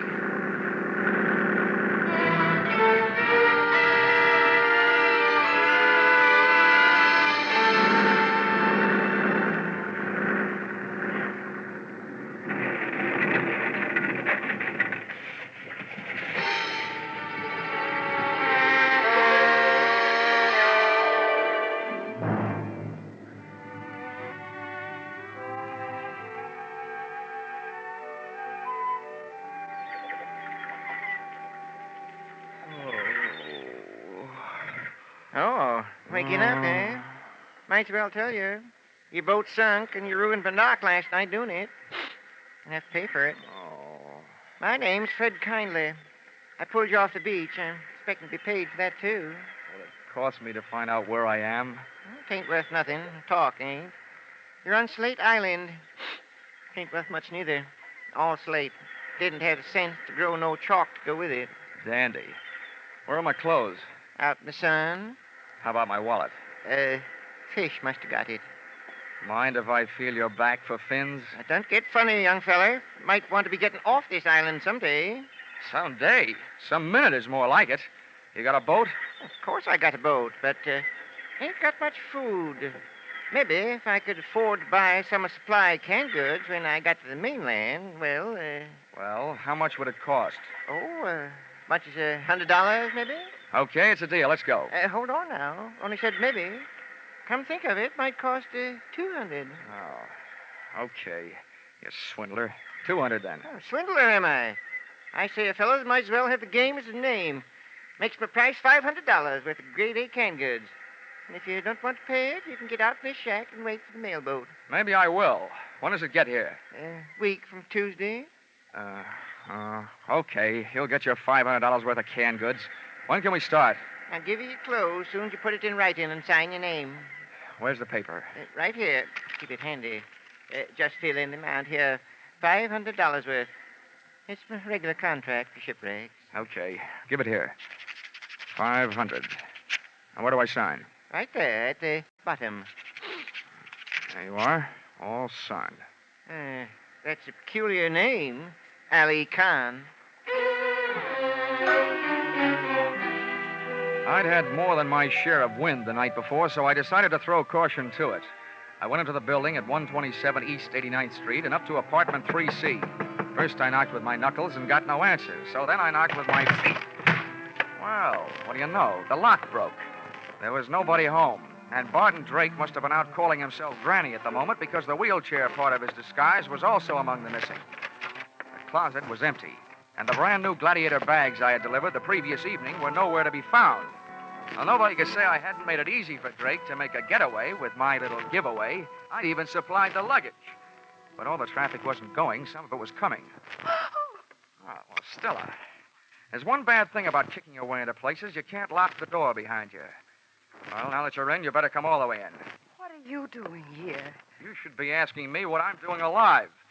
The only answer I've got for that is I don't murder easily. Where's Barton? Ah, that was the next question I was going to ask you. Now that one's gone, I've got a couple more I'd like to ask you. And don't argue. I don't know anything. Well, then let me tell you something. If you're not guilty of anything else, you are guilty of attempted insurance fraud. That's in my department. The tougher you make it on me, the tougher I'm going to make it on you. Now, about those questions. How long has your husband been back here in New York? He never left here. Oh, the night his car crashed through the bridge, he just grabbed himself a hideaway in New York and stayed put, huh? How long has he been using that old lady disguise? All the time. Okay. Well, now my last question. That bag in your hand, where were you going? Okay, let's find out. Give me that bag. Uh-huh. What's this? Well, it's either a bathing suit or a two-piece handkerchief.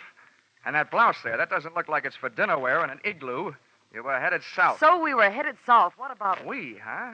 If you ask me, and I doubt that you will, so I'll tell you anyway, your hopes just headed south. Lady, you've been double-crossed. Your husband took off without you. I don't believe it. If he left here, he had a good reason. That's your guess, but we're not playing your hunches. We're playing mine from here on in. Just where did he say you were going? I don't remember. Maybe it'll help if first you remember what I told you about insurance fraud. It's good for 10 to 20 years. Now, do you remember? He bought tickets on the Orange Blossom Special for Florida. It leaves Penn Station in an hour and a half. Oh, you've got that little backwards. The Orange Blossom Special pulls out in half an hour. What? That doesn't even give me enough time to get down there. Get out of my way. Sit down.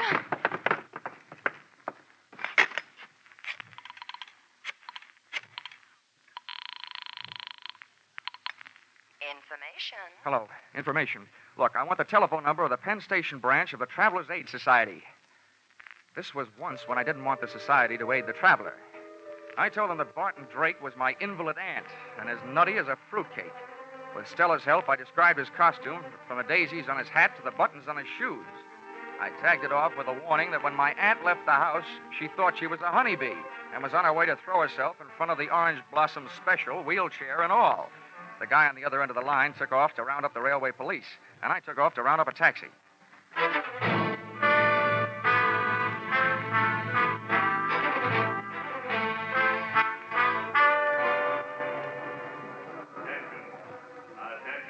I rode the escalator into the main waiting room, and halfway down, I spotted Barton Drake in his grandmother getup. He was surrounded by police, and the police were surrounded by a small crowd. I walked over. Orange Blossom Special. I don't know what kind of a practical joke this is, young man, but it's not funny. You made me miss my train, and I don't even have a nephew. No, Mother, don't be upsetting yourself. Don't you now, me, young man. Just get me on a train. Any train headed south will do. Drake was getting ready for trouble. If the cops couldn't see it, I could. His hand was under his Afghan, and I knew the least it could be holding was a fistful of brass knuckles, but probably more. He was getting ready to make a run for it. I wasn't taking any chances. I edged my way through the crowd, up behind the wheelchair, and spun it around, and hit what looked like somebody's grandmother a beautiful shot in the whiskers. What? He hit the old lady. I got him. Now, wait a minute, officer. You don't understand. Don't understand, don't I? Hit an old lady, will you? He's not an old lady. It's trouble you want, you scoundrel. Here, maybe this'll quiet you down. Officer, you don't...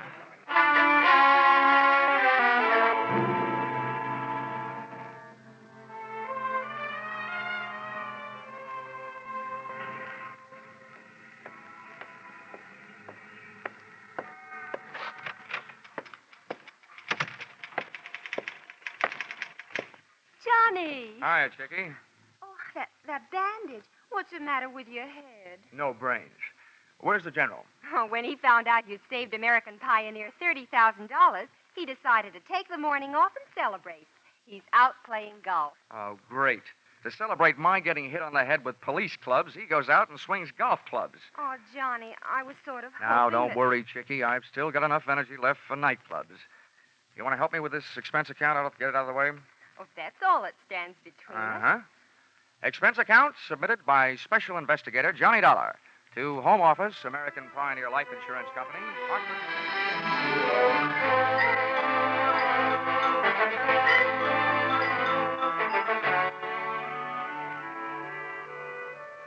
First, the police held me and let Granny Drake go to the hospital, where they learned the truth.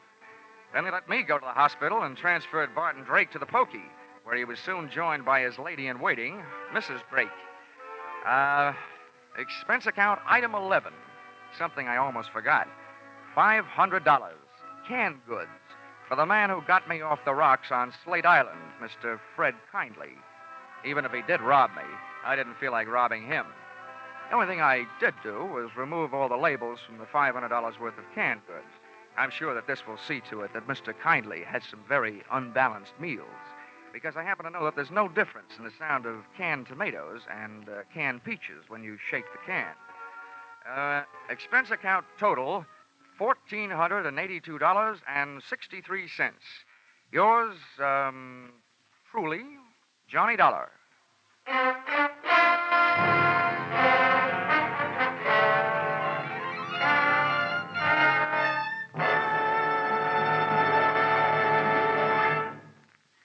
At last, mankind is facing up to one of its most feared diseases, cancer. Research scientists are working tirelessly, exploring every avenue that might lead to new treatments, new cures, and new insight into the causes of the disease. At the same time, the American Cancer Society is working to keep the public informed of all the progress that has been made, trying to reach everyone with the message that the sooner a diagnosis is made, the better the chances of cure. Together, this public education and research attack should bring great progress in the control of cancer. But both phases of this program are costly. Realizing you are giving to a fight against a disease that could menace you, give generously to the American Cancer Society's drive for funds this year.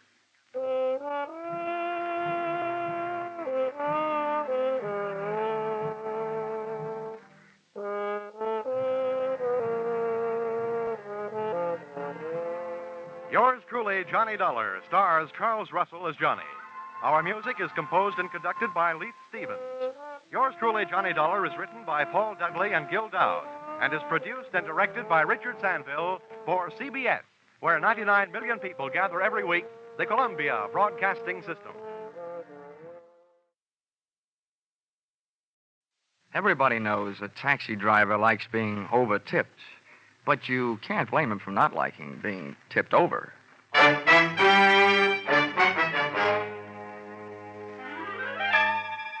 This is another in the adventures of America's fabulous freelance insurance investigator, Johnny Dollar. At insurance investigation, he's only an expert. At making out his expense account, he's an absolute genius.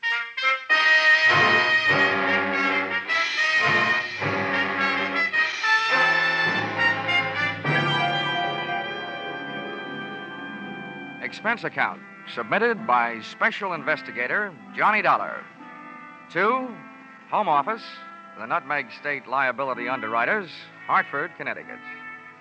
The following is an accounting of my expenditures during my investigation of the disappearance of 12 Apex cabs. Or who took the taxis for a ride. Expense account, item 1, $3.10, train fare Hartford to New York. Item 2, $1.10, dinner en route. Item 3, $18, club car. Expense account, item 4, $1.30, cab fare from station to garage and offices of Apex Taxi Company. I naturally waited for an Apex cab, but could have saved my time. The driver told me nothing, except that the man who came rushing out of the Apex office when we pulled up was the big boss, Mr. Gordon McKissick. Thanks, driver. He's just the man I'm looking for. Here. Thank you, sir. Hey, McKissick! I can't stop now. I'm in a hurry. See me tomorrow. Wait a minute, will you? I'm Johnny Dollar from the insurance company. Oh, good. That's different. Just in time. Come along. Where are we going? Come on, tell you in the car. Just had a call from the police. Another one of my cabs has been stolen. Huh? They found the driver slugged and unconscious, and I got to get out there. I tell you, Dollar, I'm going crazy. This has got to stop. It's not only driving me out of business, it's driving me out of my mind. The police have done their best, and Lord knows I have too, but I'm about ready to give up. This makes 12 of my taxi cabs disappeared off the face of the earth. It's fantastic. I can't believe it. Hold it, McKissick. Do us both a favor, will you? Huh? What? Play cucumber for a few seconds. Oh. Remember, the insurance company I represent has plenty to scream about, too. What I need is some facts. I haven't got any facts. And if this keeps up, I won't have any taxis. They're gone, that's all. 12 of them, that's all there is to it. Any idea of a motive? Some new kind of car theft? That's what the cops say. Okay, what's your idea? Robbing the drivers? You don't have to steal a cab to rob a driver. It's ridiculous. All right, then. What else could it be? Competition? Sabotage? That's my guess. Competition. So far, it's only a guess. I'd give anything to know. So would the insurance company. Anything. They'd even give up my happy young life.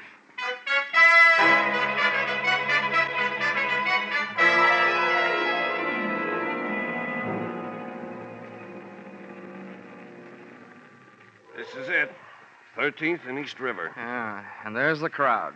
Humanity's strongest magnet. Blood. Yeah. Back. Please. Stand back. Come on. Hey, officer. Huh? Officer, What do you want? Look, here's my ID. This man is McKissick, the victim's boss. How about getting us through that crowd? Well, all right, but I don't know. The right side of his face don't feel much like talking. It's caved in. Stand aside now. Come on. Move. Out of the way. Come on, Dollar. Let's move in. Plenty open them up. I can't breathe in here, let alone the hurt man. Get out of the way, will you? Okay, Mr. Dollar. Here you are. Oh. Hey, are they right? Is this one of your men, McKissick? Yeah, George Brandon. Been with me 4 years. Oh. Brandon, listen to me. Who did it? Do you know who did it? Try hard, will you? Never saw him before. Yeah, Brandon, only one. Well, what did he look like? Come on, boy. Hey, little guy. Dark. He talk funny. He talked funny? How, Brandon? How? An accent? Hey. Come on, Brandon. Well, that's it. All right, clear the way. Stand back. Clear the way for the ambulance. The ambulance. The ambulance turns out to be the wrong kind of a wagon.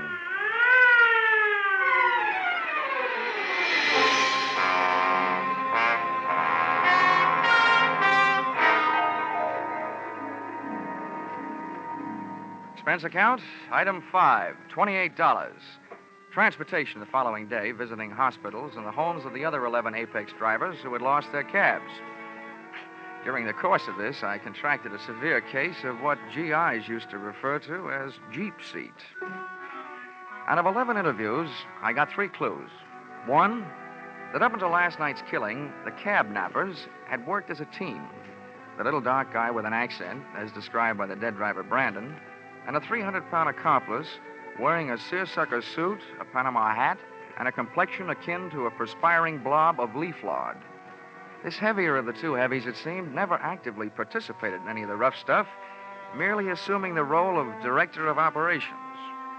Clue number 2, that in each instance, the driver's uniform cap was also stolen, which indicated to me merely that the getaway driver was very much interested in looking like a cab driver. Finally, clue number 3.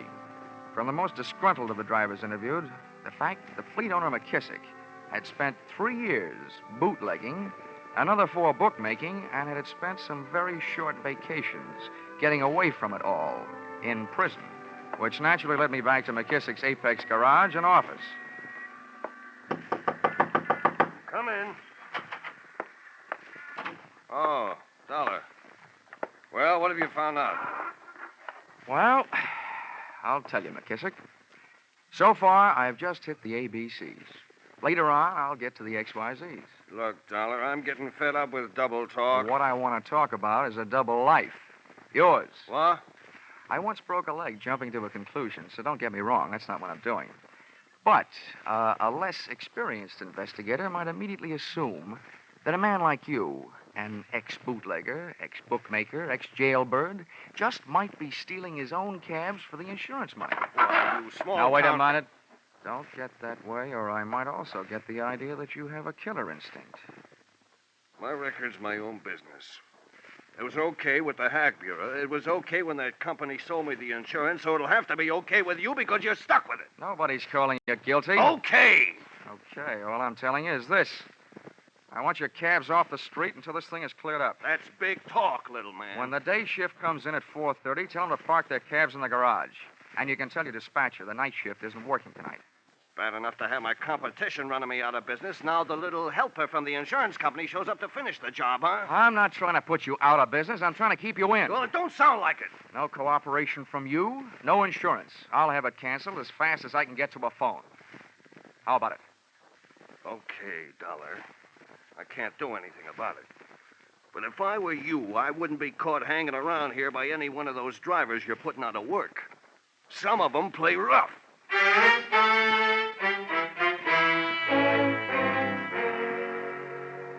You can always depend on a cab driver for being on time when it's time to knock off work. By 5 o'clock, the garage was full of taxis and carbon monoxide fumes. By 5:30, it was devoid of humanity, and a night watchman I'd met before stood guard outside the locked gate. At 6 o'clock, a visitor dropped in on him, followed almost immediately by me. Senor, it is so important that I find it. Yeah. It contains everything I have in the world almost. All my money, even my passport. What's this, Vinny? Huh? Oh, Mr. Dollar. Yeah. Well, a young lady claims she lost... My purse, senor. I hired one of your taxi cabs this afternoon and left my purse in it. It's so important that I get it. Yeah. I told her to call Lost and Found in the morning. But, senor, what will I do tonight? While we're trying to figure that out, will you join me in a drink? I would like that. Her name was Marita Guastella. She was the dark type, so I took her around the corner to a dark saloon. On the way in, we passed 4 grumbling Apex cab drivers shooting hot looks at me over cold beers. I arranged her in a booth so I could keep an eye on them, in case their intentions were no good, and an ear on her story, which I knew wasn't. You see, this is my first trip to America. I came from Spain 2 weeks ago. This afternoon, I was shopping on Fifth Avenue, and that is when I took the cab from 49th Street to the Sherry Netherlands Hotel. 49th, Sherry Netherlands. Yes. What time did you take the cab? Wait, I'm not sure exactly. It would help. Oh, well, it was exactly 10 minutes after 4. I remember now. I looked at a clock. And what time did you arrive at the hotel, Marita? Why are you writing all this down? Just trying to help you find your purse. Oh, but I do not want to put you to any trouble. I am perfectly willing to search through the taxis myself. Honey, the city of New York has gone to a lot of trouble to save you that trouble. Every driver has to keep a record of every trip. Where he picks up his passengers, where he drops them, and when. He puts it on a big card. So all we have to do is find out which card has your trip listed on it, then we'll know which cab. Oh, I see. Then we'll go to the little cab and probably find your little purse. All right? Oh, it is very good of you, senor. If you would not mind the trouble. Sometimes bothering with this kind of trouble eliminates my employer's troubles. How about another martini?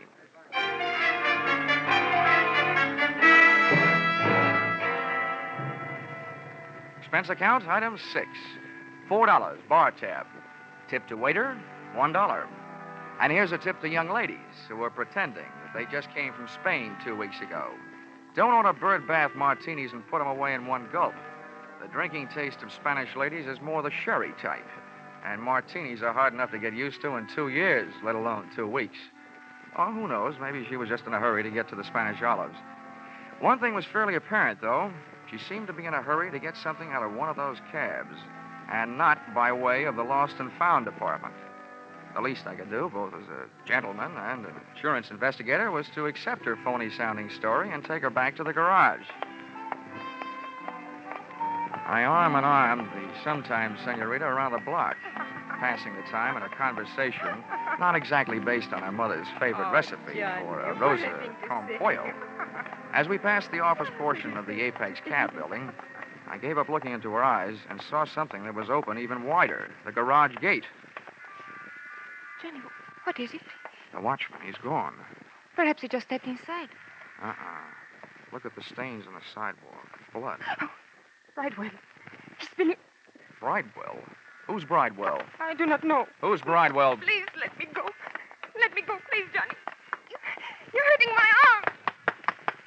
Marita had twisted away and was hightailing it up the street.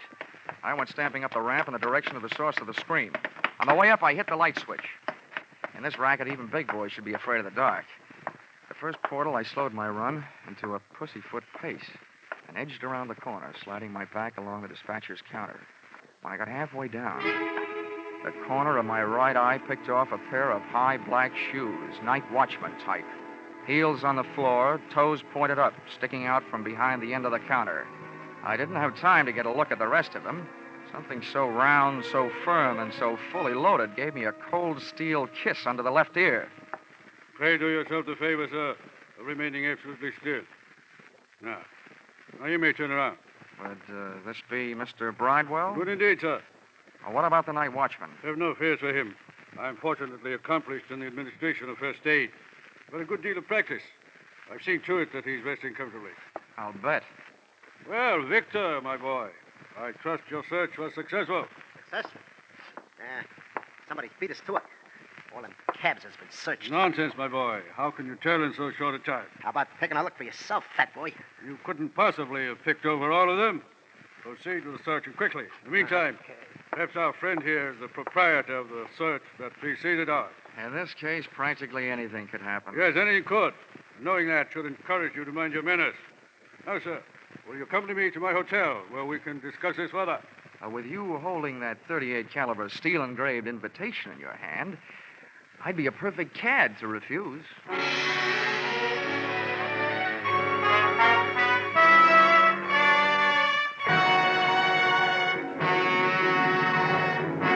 In just a moment, we'll return to the second act of Yours Truly, Johnny Dollar. But first, your armed forces are constantly searching for new methods and devices for national security and better peacetime living. Today's serviceman is a skilled professional who works with advanced techniques and equipment. If you're interested in science and technical subjects, your armed forces offers you a great opportunity now. Find out how you can join the world's greatest scientific enterprise, the Armed Forces of the United States. Now, with our star, Charles Russell, we return to the second act of Yours Truly, Johnny Dollar. And tonight's story, Who Took the Taxis for a Ride?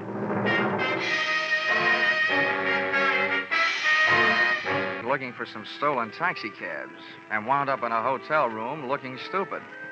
Not wishing to make this a permanent effect, I put my mind to work, and the fruits of its labor went something like this. Whoever had been stealing those cabs, and I figured I was face to face with one of them now, had not been stealing the Apex rolling stock for the cabs themselves, but for something evidently hidden in one of them. From here on in, there was only one way to play it, by ear. And it was easy, because the pasty-faced 300-pounder draped in a double-breasted seersucker tent was doing all the Back talking. in 1912, when I was expelled from Oxford University as a result of an unfortunate association with an unscrupulous proctor, I arrived at this decision, sir. It's sometimes not profitable to be on the apparently right side. Do I make myself clear? Well, in a roundabout way, I think so. Now then, I am thus fully acquainted with my position in regard to this matter of the Scarlet Madonna. But you, where do you stand? I'm running a one-man escort service for Marita Guastella. Marita. So, the lovely but unwise Marita has taken unto herself an accomplice, has she? Well, as long as you're allied with her, you and I must be at cross purposes. Well, I'm open to suggestion. Good. The girl is nothing more than a penniless adventuress, a common thief. But I, sir, may be able to tempt your transient loyalties with some very fetching terms. Well, Victor? This is our man, all right. I knocked it out of that night watchman when he came to. There was only one guy in that garage besides us. This is him. Let's go to work. Now, here, Victor. This is not the time for violence. The gentleman and I are about to discuss terms of mutual profit. Are we not, sir? You were discussing. I was listening. Yes. You'll find that I can be concise when the situation demands that I be. Shall we start with a figure of, say, $5,000? Hey, you're nuts. Let me work him over. Now, Victor, you kindly remember that I deplore violence. Well, young man, what do you say? Nuts to your 5,000, Mr. Bridewell. Good heavens, man. Have you lost your mind? What do you think the Scarlet Madonna is worth to you? Well, so far it's been worth one man's life, 12 taxicabs, on a used car lot that comes to more than $5,000. $7,500 there. Keep coming. Now, see here now. There's not only a limit to my generosity, there's a limit to my patience. How else do you expect to realize such a handsome profit? I haven't made up my mind. Perhaps I can help you. Here are the problems you face. The Scarlet Madonna is no ordinary gem to be disposed of through the ordinary channels. You, sir, have the faintest notion of the importance of the jewel. I've got a hunch I could retire for life on it. A very short life it might be. It'd be a pity if your blood were mixed with that already shed through the centuries over the Scarlet Madonna. Now, don't waste time with that story, fat stuff. We haven't got all week. My purpose in this repetitious recitation is bona fide. The bloody history may convince our friend that no one since the year 1256 has been able to share for any appreciable length of time the company of the Scarlet Madonna. Hey, tell him about the For that pirate. was the year it was fashioned to be worn in the vestments of John of Vicenza. On March 20th of that year, he was ordered by Alexander IV to hasten to the province of Tuscany to aid in the routing of the heretics. There, John was murdered and robbed of this jewel. And since that date, it has never ceased its bloody journey through history. England, France, and Spain. Don't forget the pirate, fat stuff. Thank you, Victor, for your helpful interest. Indeed, it is true. During one of its bloodier experiences, it was woven into the beard of an Alsatian pirate, from which it fell when his head tumbled into the basket beneath a guillotine. That one killed me. You see, mister, don't go losing your head. I'm trying not to. Look, Bridewell, if this rock is so hot, how come you're willing to risk your pudgy little neck for it? Victor here and I are only the temporary middlemen for this infamous gem. You aren't yet. Am I to understand that you refuse? Well, I must say you tell a very good story. But the answer is still nothing doing. I told you, fat stuff. We're wasting your breath on this guy. Oh! All right, Victor. That's enough. Here, now, get up, young man. Keep that monkey off of me or I'll yell the roof off this joint. Yes, no, that won't be necessary. Now, put your hands up, please. Now, Victor, go through his pockets. Not that anyone would be foolish enough to carry the Scarlet Madonna. Okay, now. Stand easy. Oh, you'll kick your teeth in. Don't try it. Hey. Come on. You know what we got here? An insurance stick. I know, Victor. One gun is enough. Not for me, it ain't. He must be from the company insuring the rock. No, Victor. I am thoroughly familiar with the policies covering the Scarlet Madonna. What's the gentleman's name? Johnny Dollar from Hartford, Connecticut. And right now, thinking there's no place like home. I'm leaving. No, not alive, you ain't. We can't let him out of here. He's red hot for us. Put down your weapon, Victor. There's been trouble enough. Now you don't. Oh, yes, I do. Back off, Buster. Now, Victor, I must insist. Let him get away. Focus. Let go of me. Insurance investigator, whatever. If he knows where the jewel is, he's more good to us alive than dead. More valuable than even you.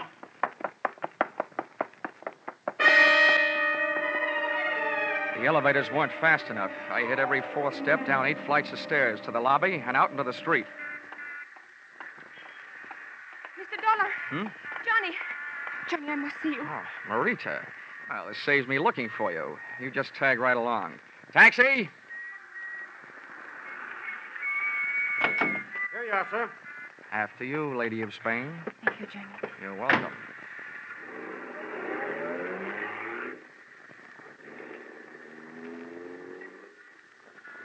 Oh, my poor Johnny. What did they do to you? A gentleman named Victor hung a right hand on me, complete with signet ring. Oh, Johnny. Oh, never mind that hanky. I'm not in the mood to be dabbed at. I'm so sorry. Johnny, what did they tell you? Oh, no, you don't. First, I want to hear what you have to tell me. Then we'll compare stories. Wait, there's not much to tell. The Scarlet Madonna is rightfully and legally mine. My only crime was to bring it into this country illegally through customs. I met Bridewell and that horrible Victor on the ship. And when I got to New York, I realized that they were following me. I was terrified. That I'll believe. I was in a taxi cab, and they followed me in another. It forced us to a curb, and, well, I hid the jewel in the upholstery of the taxi. Then I jumped out and fled for my life. Oh, I remember that it was an Apex cab. I've been trying to find the exact one ever since. So apparently have they. How'd they find out? They ran after me that night. They searched me and all of my belongings. And then when I started my search, they realized what I was doing. Well, looks like anybody can catch the brass ring on this merry-go-round. Please, Johnny, tell me that you will help me to recover the Madonna. Look, gorgeous. All I'm trying to catch up with is a dozen stolen taxicabs. But you are not just going to leave me flat? With that figure? Impossible.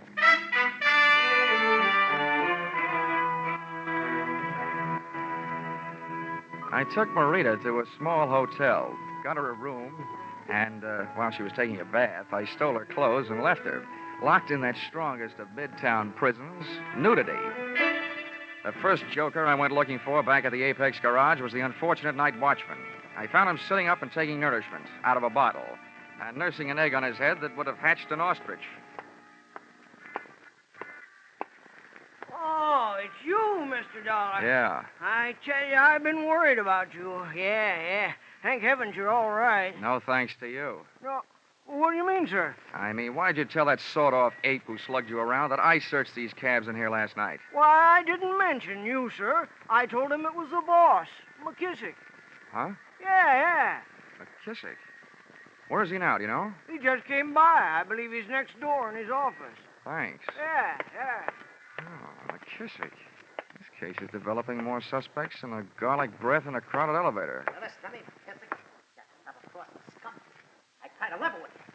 10,000 is my top offer. Turn it over. Let's see your money. You don't trust me, I don't trust you. All right, you had your chance. From now on, there ain't no money. There ain't no money in it. No, Victor, no. Hey, what's it? Here's what I owe you. Come on, get up. More.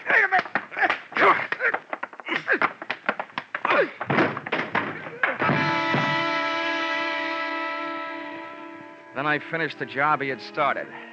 I found the Scarlet Madonna clutched in McKissick's dead hand. For a Scarlet Madonna, it was mighty green. It was an emerald about the size of a pack of cigarettes that's been flattened out in your pocket. A Madonna figure was carved in bas-relief on one surface. As I stood over the body of McKissick, looking down at the green gem in my hand, I realized where it got its crimson name. For on the floor, outlying my hand, was a spreading pool of scarlet blood. Well, sir, we meet again. Yeah, so it seems. May I offer you my congratulations, at the same time request that you hand over the Scarlet Madonna? Being unarmed, as you are, you're not welcome to it. Well, perhaps I have something more persuasive than a weapon. Here are my credentials. I'll look at them if you'll back up against the wall. Very well. You'll also find there a letter authorizing me to the legal possession of this infamous, this hateful, this accursed instrument of greed. Will explain that it's been my odious duty to retrieve it for its rightful owner, the Stillwell Museum in London, from which it was stolen by Victor and his erstwhile lady-in-waiting, the exotic Marita. Insurance investigator. You? Where do you come from? What's your outfit? Yes, I thought I'd set you back on your heels. I'm from London. Pity we didn't have each other's interests classified earlier. We might very well have, shall we say, collaborated in this matter. Yeah. I'm sure there's an unvoiced question lurking on the tip of your tongue. My association with the bestial Victor. Well, at this point, I didn't want to insult you. Think nothing of it, my boy. Due to a fortunate similarity in voice and physique to your accomplice actor, Mr. Sidney Greenstreet, I find myself automatically listed as undoubtedly the villain of the piece. In this case, and in many others during my fantastically successful career as an insurance investigator, I was able to align myself with the basic source of the villainy involved. Further, I pray that you not accuse me of being associated with any of the physical violences which have punctuated this case. In short, this Victor fellow occasionally slipped through my fingers. Look, all I'm trying to find is 12 lousy taxi cabs. Well, then, your troubles are at an end, my boy. I shall write out an address. Fine. And then... there you shall find them unharmed in the warehouse hard by the East River. Okay. You'll forgive me, I'm sure, if I tell you that in this case, it is but another small milestone in the glorious pathway strewn with superior accomplishments in solving those minor mysteries evolved by the niggardly minds of the sniveling criminals who would offend the sanctity of that guardian of the peace of the public mind, the insurance company. Amen.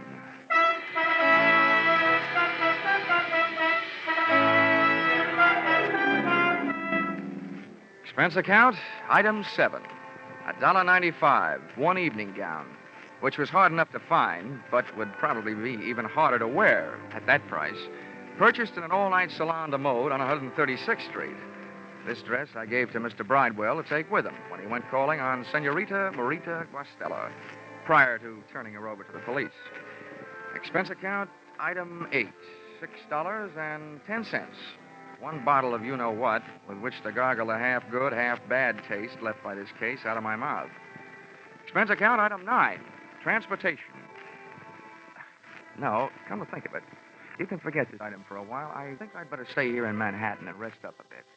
Expense account, item 9, $400. Advance, entertainment and things, while resting on my laurels. Or possibly Mr. Bridewell's laurels. But anyway, resting. Expense account total, $1,100. You fill in the cents. Yours truly, Johnny Dollar.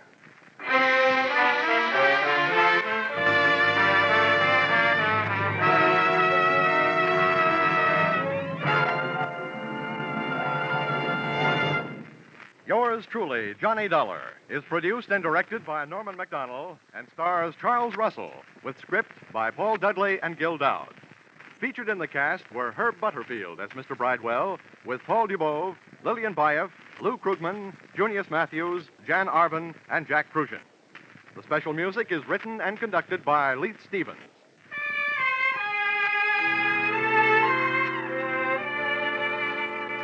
Be sure to be with us again at the same time next week when another most unusual expense account is handed in by Yours truly, Johnny Dollar.